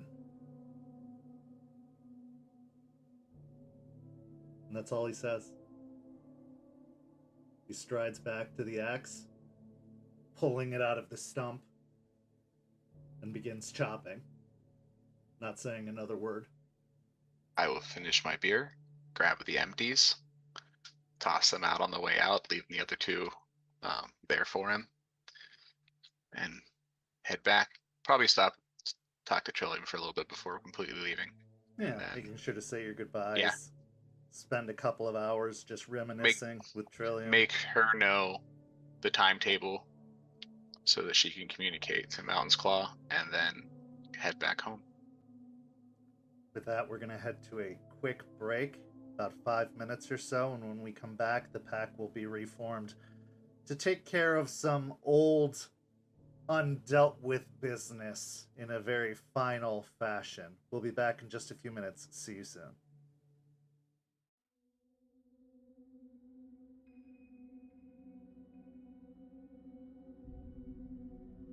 St. Petersburg by Night is brought to you through collaborations with our partnered vendors: Wolfpack Dice, Ember Fox Dice, Dragon Ink Dice, Bear of the Bard, Champs Tramps, Panchi Artista, and Chromatic Creations US. Links to our partnered vendors, as well as our Twitch and YouTube channels, can be found on our website, stpetebynight.com. The official theme song for St. Petersburg by Night is Vampire by Faith and Failure. You can find them at faithandfailure.com. You can follow SPbN on all socials with the hashtag StPeteByNight. If you wish to support our program, you can do so at ko-fi.com/StPeteByNight to help keep the stories rolling.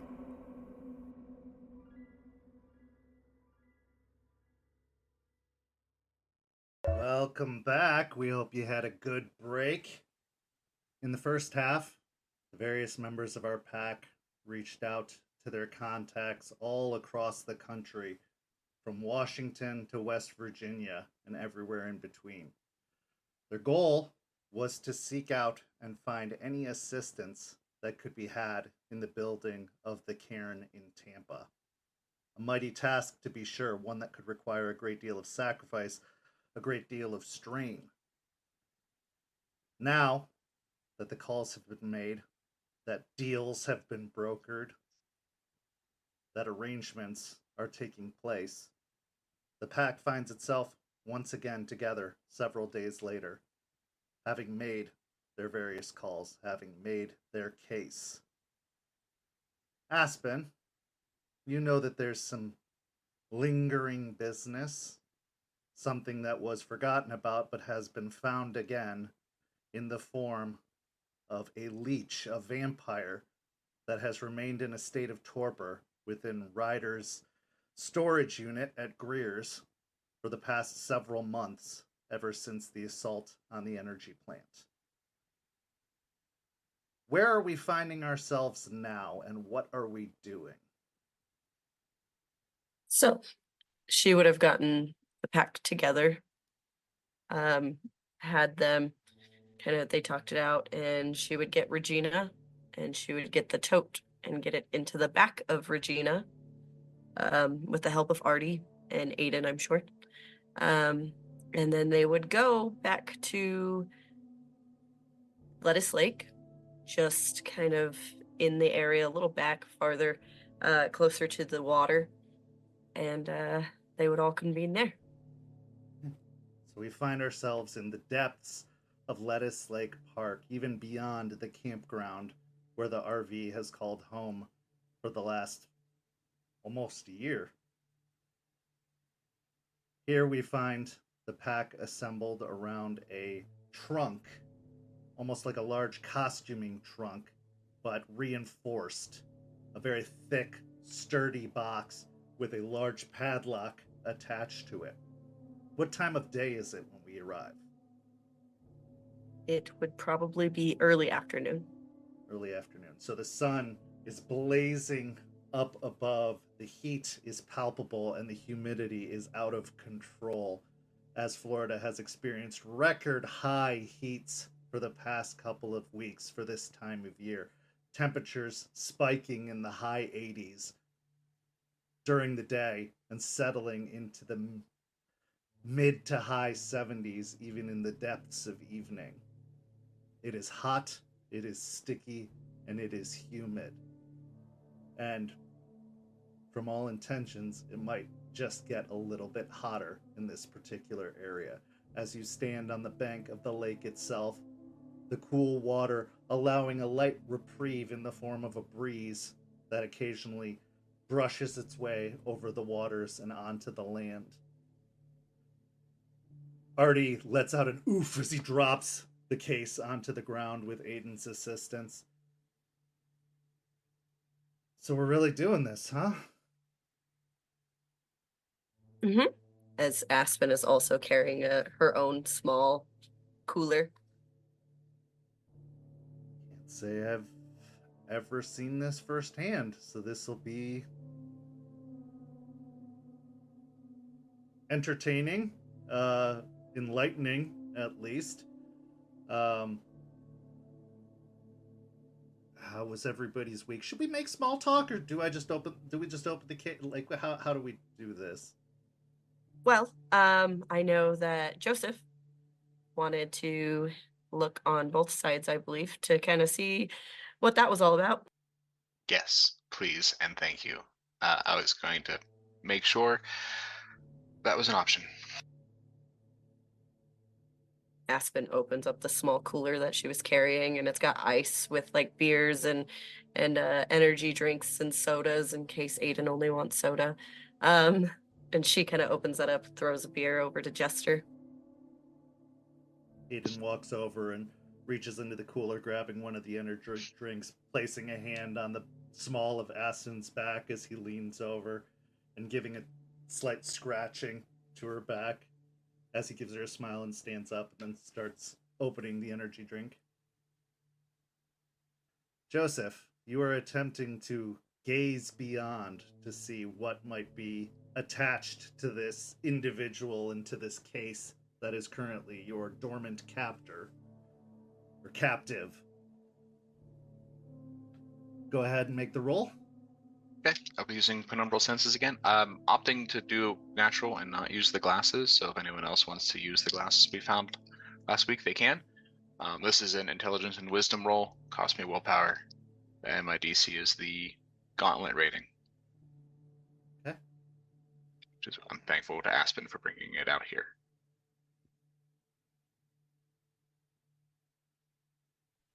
That's 4 successes.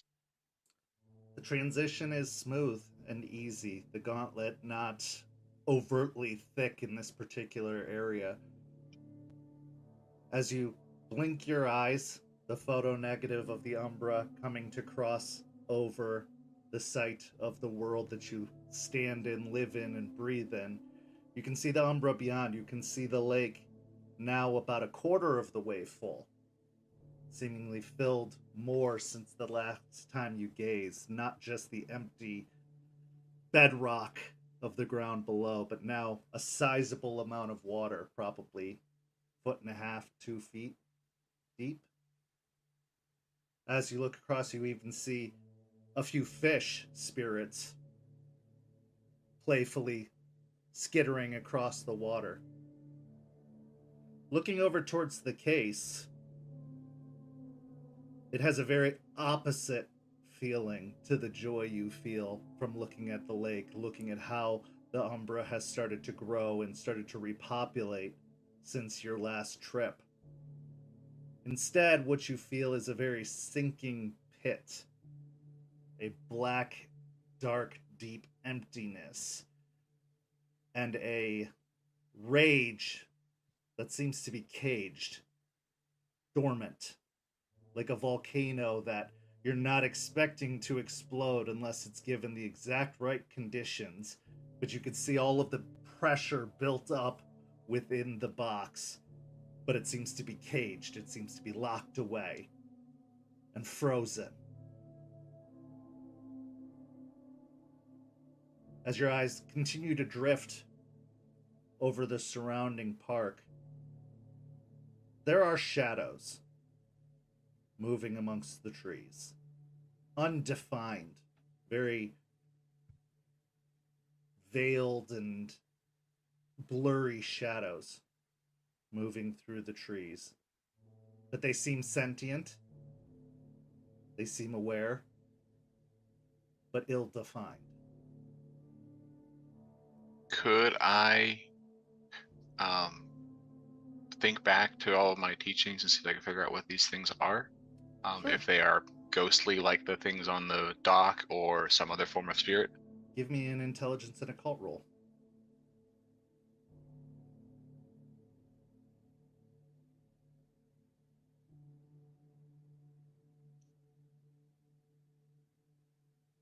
Umbra specialization, good? Yeah, I'm good with that.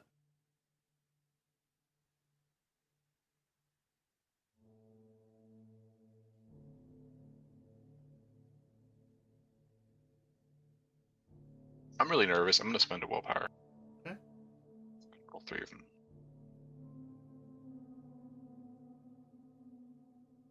That was a good spend. That gives me a crit. That is 7 successes with a crit. These are shades. Not quite wraiths, but shades. They're bound to this place. They have not had the opportunity to cross over into the Shadowlands. Something is keeping them here. Whether it's unresolved business, whether it's something within the location itself, but there's something that has not allowed them to fully make the transition, and they are bound to this place for one reason or another. They're harmless. They might send a chill up your back. They might have, your neck hairs stand on end and give you goose flesh. But they are, for the most part, harmless. Memories, almost, that are transfixed here more than anything else, but they are tragic memories, dark memories. So they're like the thing that I encountered on the top of the dock, Correct. just throughout the woods. Okay, Correct. cool. There's a lot of history in this park, and not all of it's good. Okay, I'm on the other side. I can definitely tell that thing's wrong. You can see it on the other side, which is good to know. I'll write down later for you all what that looks like in case we're on the other side and see someone like this. I'm most curious to see what happens next. Though it's hidden, is there any way we can keep it in the shade a little bit before the box is like, while the box is like, can we open it slow enough that I can see it directly without looking in the box? Just to sate my curiosity, please. You want Of to like course. turn the back of it to the sun so the lid gives it? Yeah, that's a good. Yeah, we turn it so that the lid keeps them in shadow just a minute, so I can see what it looks like unobstructed, just so I can learn more about their umbral physiology. Yeah, of course. Aiden and Joseph, you do that. We'll grab camping chairs. Yeah, I'll do umbral phys. Just open the box slowly. Yeah, he'll go over and turn it so that way the back of it's facing the sun, grab onto the sides. Is it locked? It does have the padlock attached, but the key is sticking in the padlock. Sweet. Yeah, he'll get behind it and slowly turn from over top. You ready? Take a step back and yeah. He'll unlock it, pull the padlock off, and slowly lift up the lid. Opening the lid, it is deep and dark within the box at first until more of the light starts to filter in. The gnarled, withered features of the Nosferatu that is coiled up in an almost fetal position within the box, the large stake of wood sticking out of its chest, doesn't move, but it stinks. It stinks something awful. Like decay, like rot, like a corpse sitting in a box for months. Even some flies have gathered and go spiraling out of the box itself as they are given access to do so. Through some of the light that comes from the back of the lid, when it shines upon the figure of the leech within the box, the body starts to smoke and sizzle in that one band of light as it makes contact with the physicality of the creature. There isn't as much of an umbral change that you can see, Joseph. There doesn't appear to be anything manifesting or changing so far on the other side.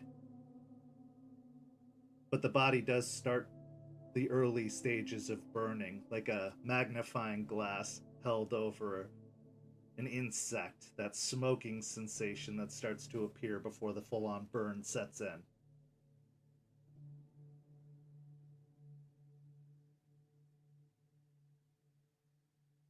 Do you keep opening the box, or are you just letting that stay the way it is? I'm holding it till Joseph tells me that he's good. Okay, you can keep going. He'll open it more. The further the lid opens, the more the smoke starts to billow out of the box. The early stages of a inferno that's about to begin, becoming more and more choking as the smoke starts to lift up to the sky. Eventually, the smoke turns to flame, and the box itself engulfs on the inside to the point that Aiden, you'll have to step back and just drop the lid, allowing the lid to fall open, and this gout of flame starts burning out of the box, reaching up to 2 or 3 feet above the edge of the box's lid. It burns fast, and it burns bright, and it burns quick. The body inside starts to wither rapidly, the flesh burning back and blistering and charcoaling in a very quick manner. The body doesn't move. It can't. This is what being burned alive and paralyzed must look like. The fingers don't twitch. The lips don't curl. The only curling is the flesh burning away from the bones.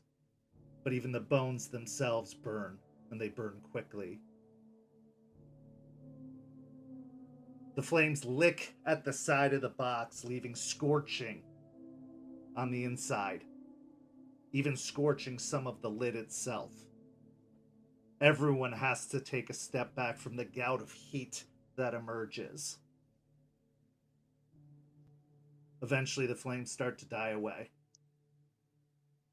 And other than the insides of the box itself that are still on fire, the body dissolves to ash quickly. On the umbral side, Joseph, the darkness shrinks. And once the flames have completely consumed, there is nothing left but a shade. And even the shade starts pulling its way away. And then eventually, it vanishes.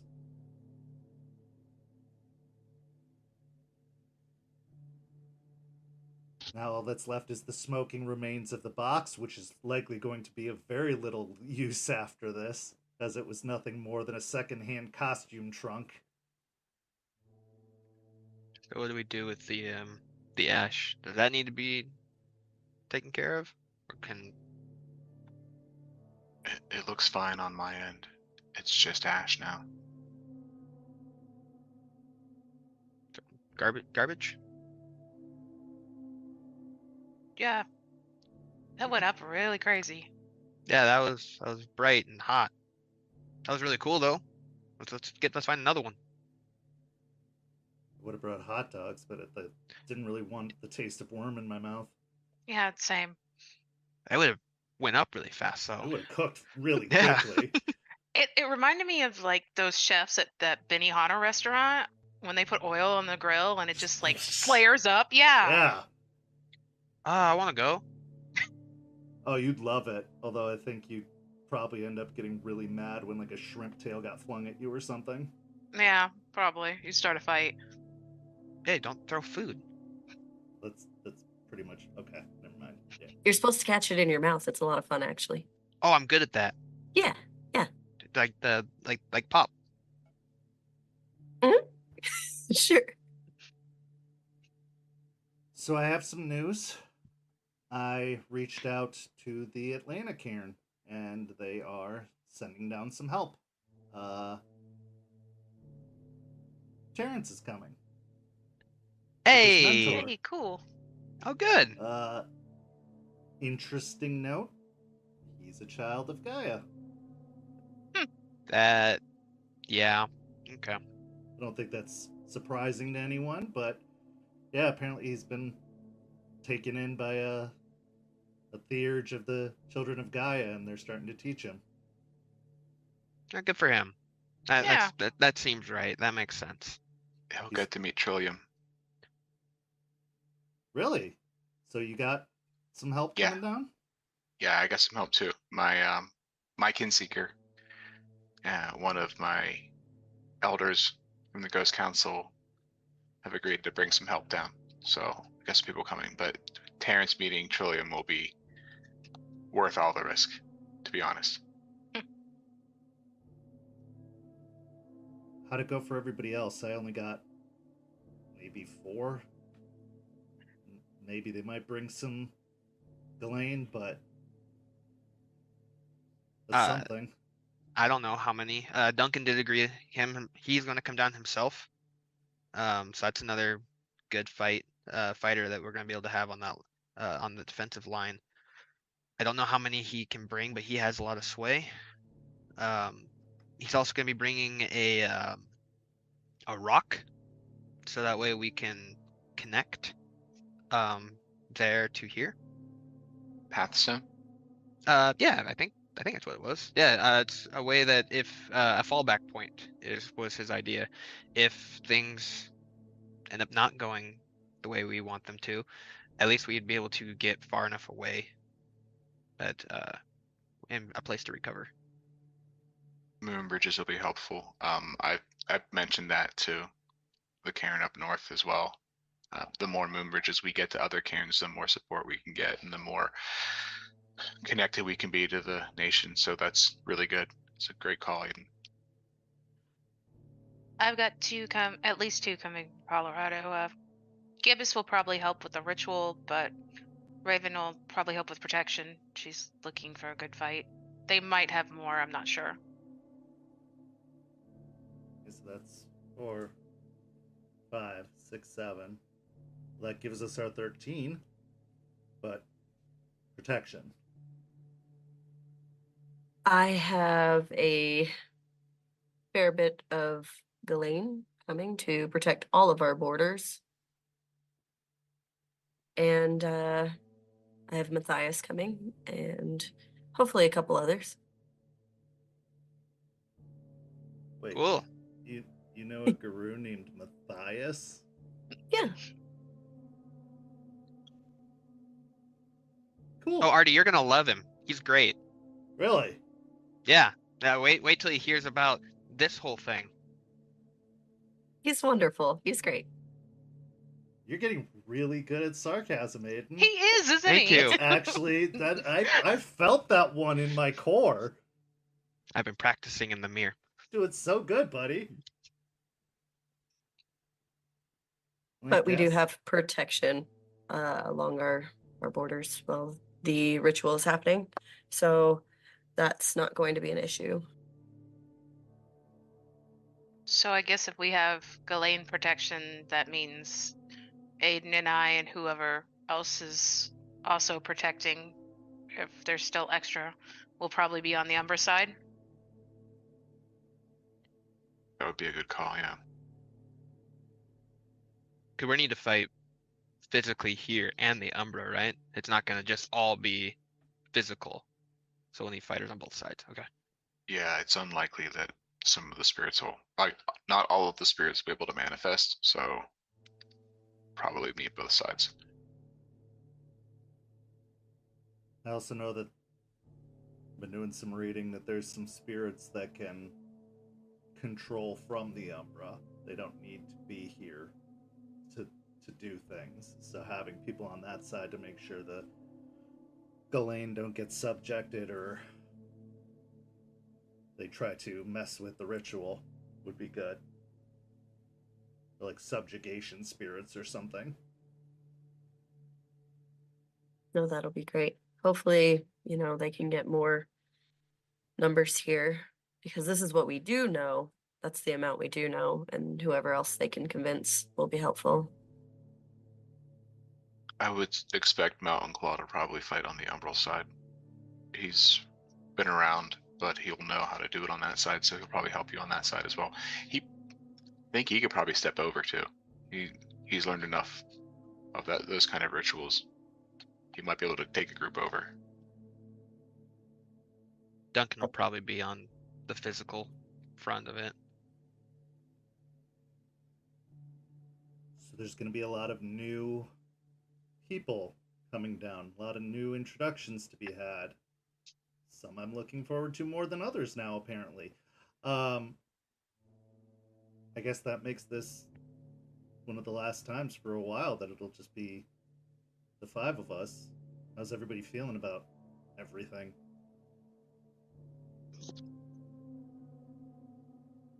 I feel fine. I'm confident. I think things will go well.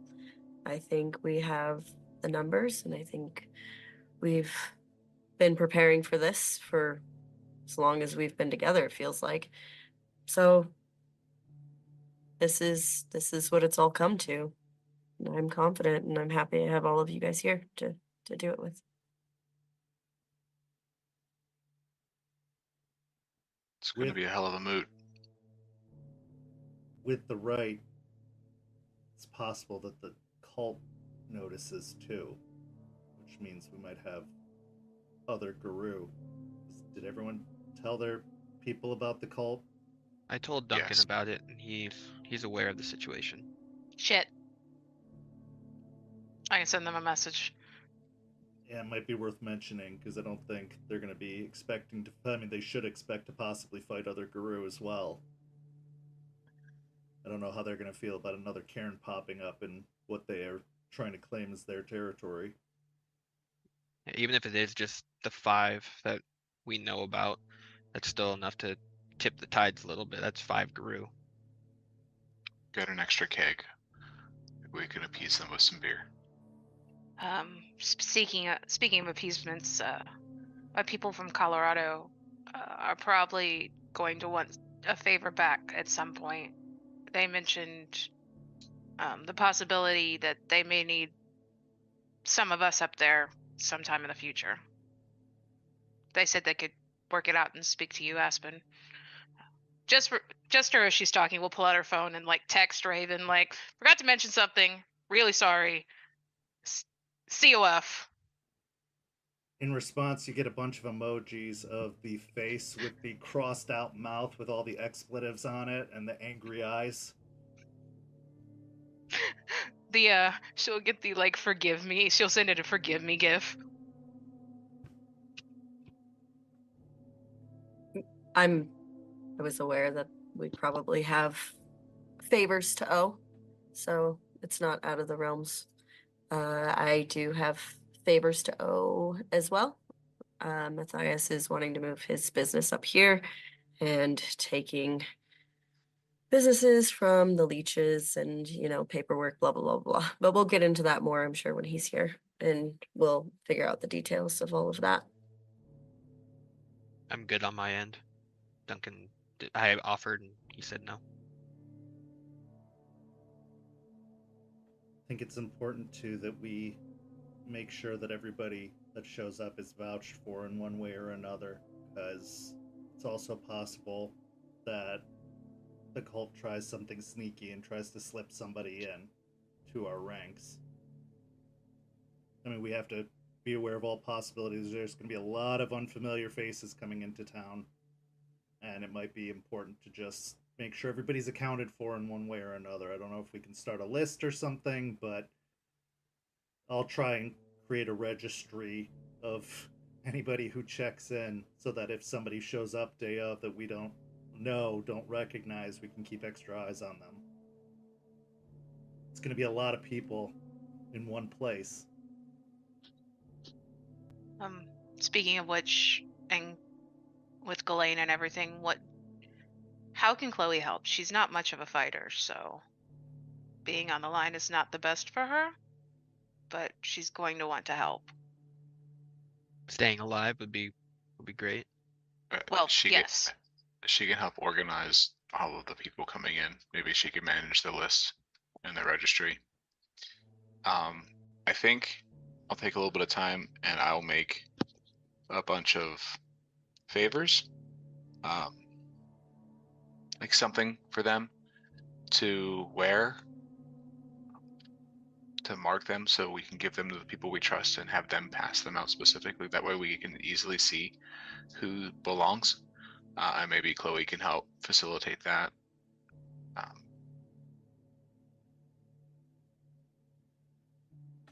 We also have to keep an eye out for unfamiliar spirits, too. Because if any of these people bring patrons with them, or, they have pacts of any kind, we should keep an eye out for those as well, because you don't want to attack the wrong spirit and piss somebody's patron off, or it's going to be crowded. It'll be good, though. We can get a dossier going of everybody coming in, and if they have a plus one of any kind, we will know about it, and we will get a list done. So, and we can pass those out to several of the Ghislaines, the ones coming in, and of course Chloe, and make sure that all happens. The next question is, are we going to be able to talk any of them into staying maybe a little bit longer than the right? Because there's going to be probably some aftershocks, some, remnants for a while, and having numbers, at least more than just us would be good. I think anybody who knows how the Cairn Building works knows that there's ripples. So I'm sure some of them are already expecting to be here longer than just the ritual itself. But we'll get that out there as well to see who wants to stay at least for a few weeks to help out, and who wants to stay permanently. That would be great. But I know they all have their own lives other places. So Okay. Then I think we've got our numbers, and I think we're pretty much ready. I am going to work this week to set up some safeguards on the, I guess, Weaver side of things, to try and prevent any unnecessary attention from coming our way. You know, there could be a lot of noise, and we aren't that far from very many residential neighborhoods, so it'd probably be good to have emergency rerouted or diverted somehow. It's going to be a tight fit because we are really seated in between a lot of neighborhoods and businesses. If we can keep the damage control from spreading outward, that'd be good. right, and we can have Chloe write up that there's going to be a private event here, just so it's kind of out there, for a celebration of life or something for a family, so people know not to disturb. See a big group of people are going to be like, what's happening there? So if we can, get that out of the way, that'd be great too. I do want to talk about where we're all going to be during the Cairn Building ritual and bringing in people and everything, because it is going to get very chaotic very quickly once that starts. So we all know that, Joseph, you're going to be Rite Master in all of this, so you're going to be busy on your own, right? But you have that all taken care of, and Eliza will be with you for that, so we know where you're going to be. Aiden and Jester, we know that there's going to be a group on the Umbra side and a group on this side. I'd like one of you to be on either side, so taking point for both, so we have eyes everywhere. And that is up to you who wants to be on which side. Where would you be most comfortable fighting? I can do either. Okay. Then you take Umbra. Okay. I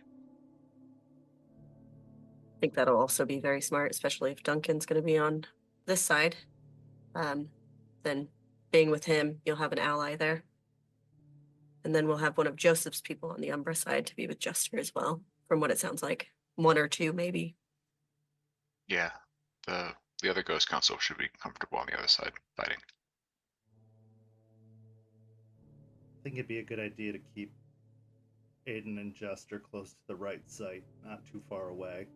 I mean, they are invested in the building of this. They're ones who are going to be here regardless, and I think it'd be good for whatever spirits we're channeling into the Umbra to see that they are, connected to this place, because a lot of these people that are coming, while they're doing us a solid, this isn't their home. They're not going to have the same attachment to it that you two have.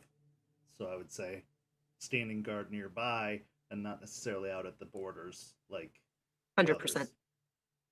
100% within where we are, especially to protect Joseph. I want the pack to be as close to each other within the chaos as possible.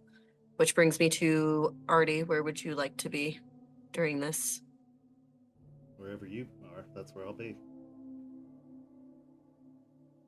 Okay, I'll be staying close to the ritual on this side, kind of keeping an eye on everything, going where I'm needed. I can help with the ritual, but also play lookout. If nobody minds me wearing the shades, I can try and keep an eye on both sides and just see what's happening. I think that would be perfect. Since Joseph and Eliza's focuses are going to be elsewhere. somebody else being able to take a look on both sides would be really helpful.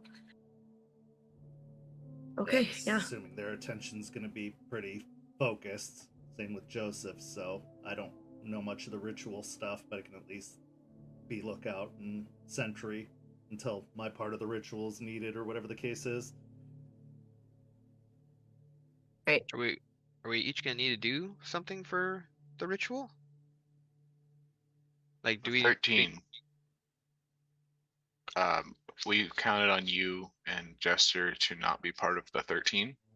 Still be close for defense, but those who are part of the actual 13 will have a few little things to do. Nothing crazy, but we need presence there. Got it. I just wasn't sure there's something additional that needed to be done as far as like protecting and being the pack that's here to, because you were talking about connection and stuff, so I just want to make sure. I don't want your attention to be split between several things, especially protecting the inside of the cairn on either side. You guys need to be ready for anything, and being part of the ritual and that would split your attention, and I don't think that's a good idea. I agree. Okay. Well, I know we've been through a lot. You know, we started out as strangers, really only connected by this calling. But I think we've come a really long way, and I'm glad that we're all doing this together. You know, I know we have all this help and probably a bunch of big badasses who are all experienced coming in, but we did this. We made this happen. And I'm proud to be one of us. And I'm really glad you guys are here. And I love you guys. I love you guys too. Yeah. Did we have a pack name? We should have a pack name, you know, We before really everybody should. comes in.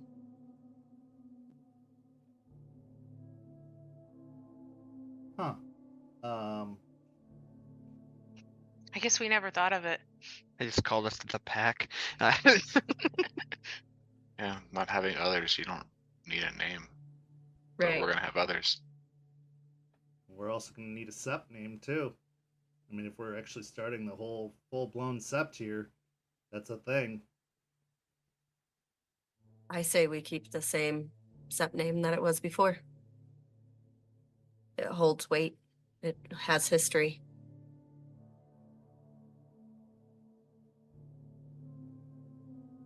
Eliza's kids. No? That's not... That'll go real good with the nation. Well, I guess we should probably keep the whole star thing out of it then, too, because, you know, that's their deal. Oh, Star you know, is we us. have Star, so that one's not so bad. Our patron is named Star, so.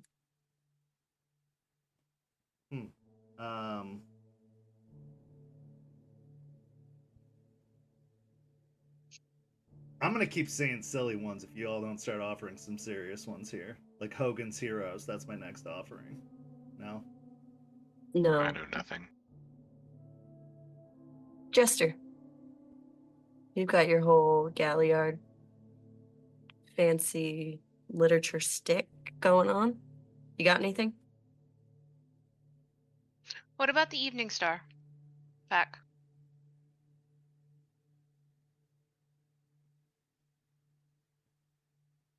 I like it. I like it. I Kind think we of should pays call it homage. Pack of the Evening Star, not just the Evening Star awkward pause pack. Yeah. Okay, just, you know. I thought I was adding the flavor. Oh, well. You don't get to have an opinion, Artie. You said something about Hogan. Alright, listen. I'm just kidding. No, I like it. Any objections? Any other suggestions? I like Pack of the Evening Star. I like it. All right. Pack of the Evening Star it is. In all of your heads, in a soft whisper, as dusk starts to fall, you hear a faint voice say, I like it too.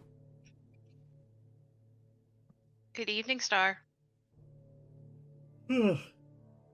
Morning. Morning. It is getting about that time. With a name decided, a plan made, reinforcements called, the beacons have been lit, and Tampa has called for aid. And the nation will answer. And that is where we will bring this scene to a close.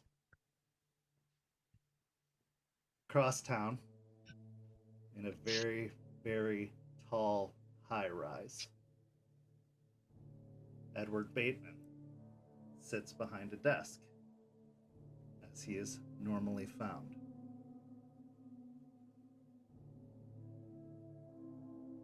He taps on the desk with one finger, tapping lightly, the sound of it echoing throughout the room.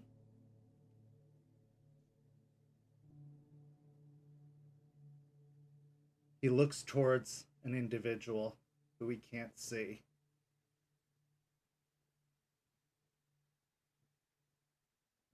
So what good are you to me now, if you have nothing else to offer?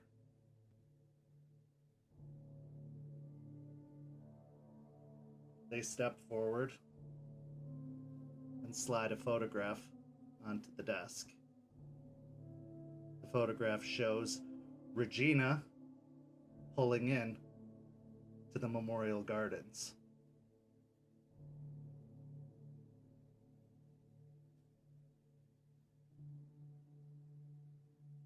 Edward picks up the photograph, looks over it,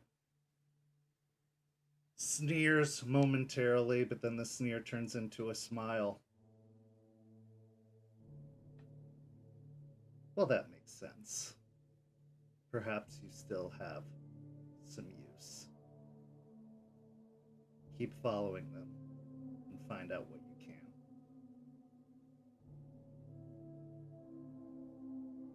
He then reaches over to a phone, picks it up, and then reaches over and picks up a business card that says, Miss Smith, Pentex, and he starts to dial.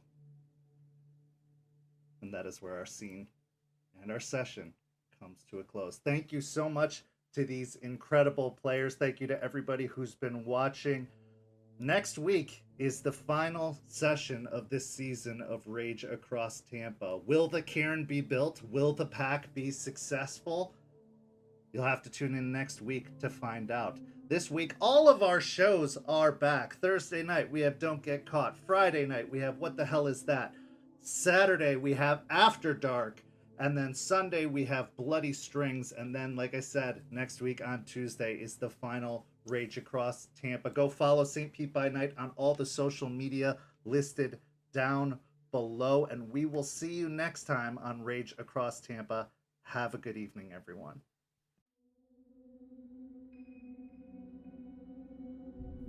This has been a St. Petersburg by Night production.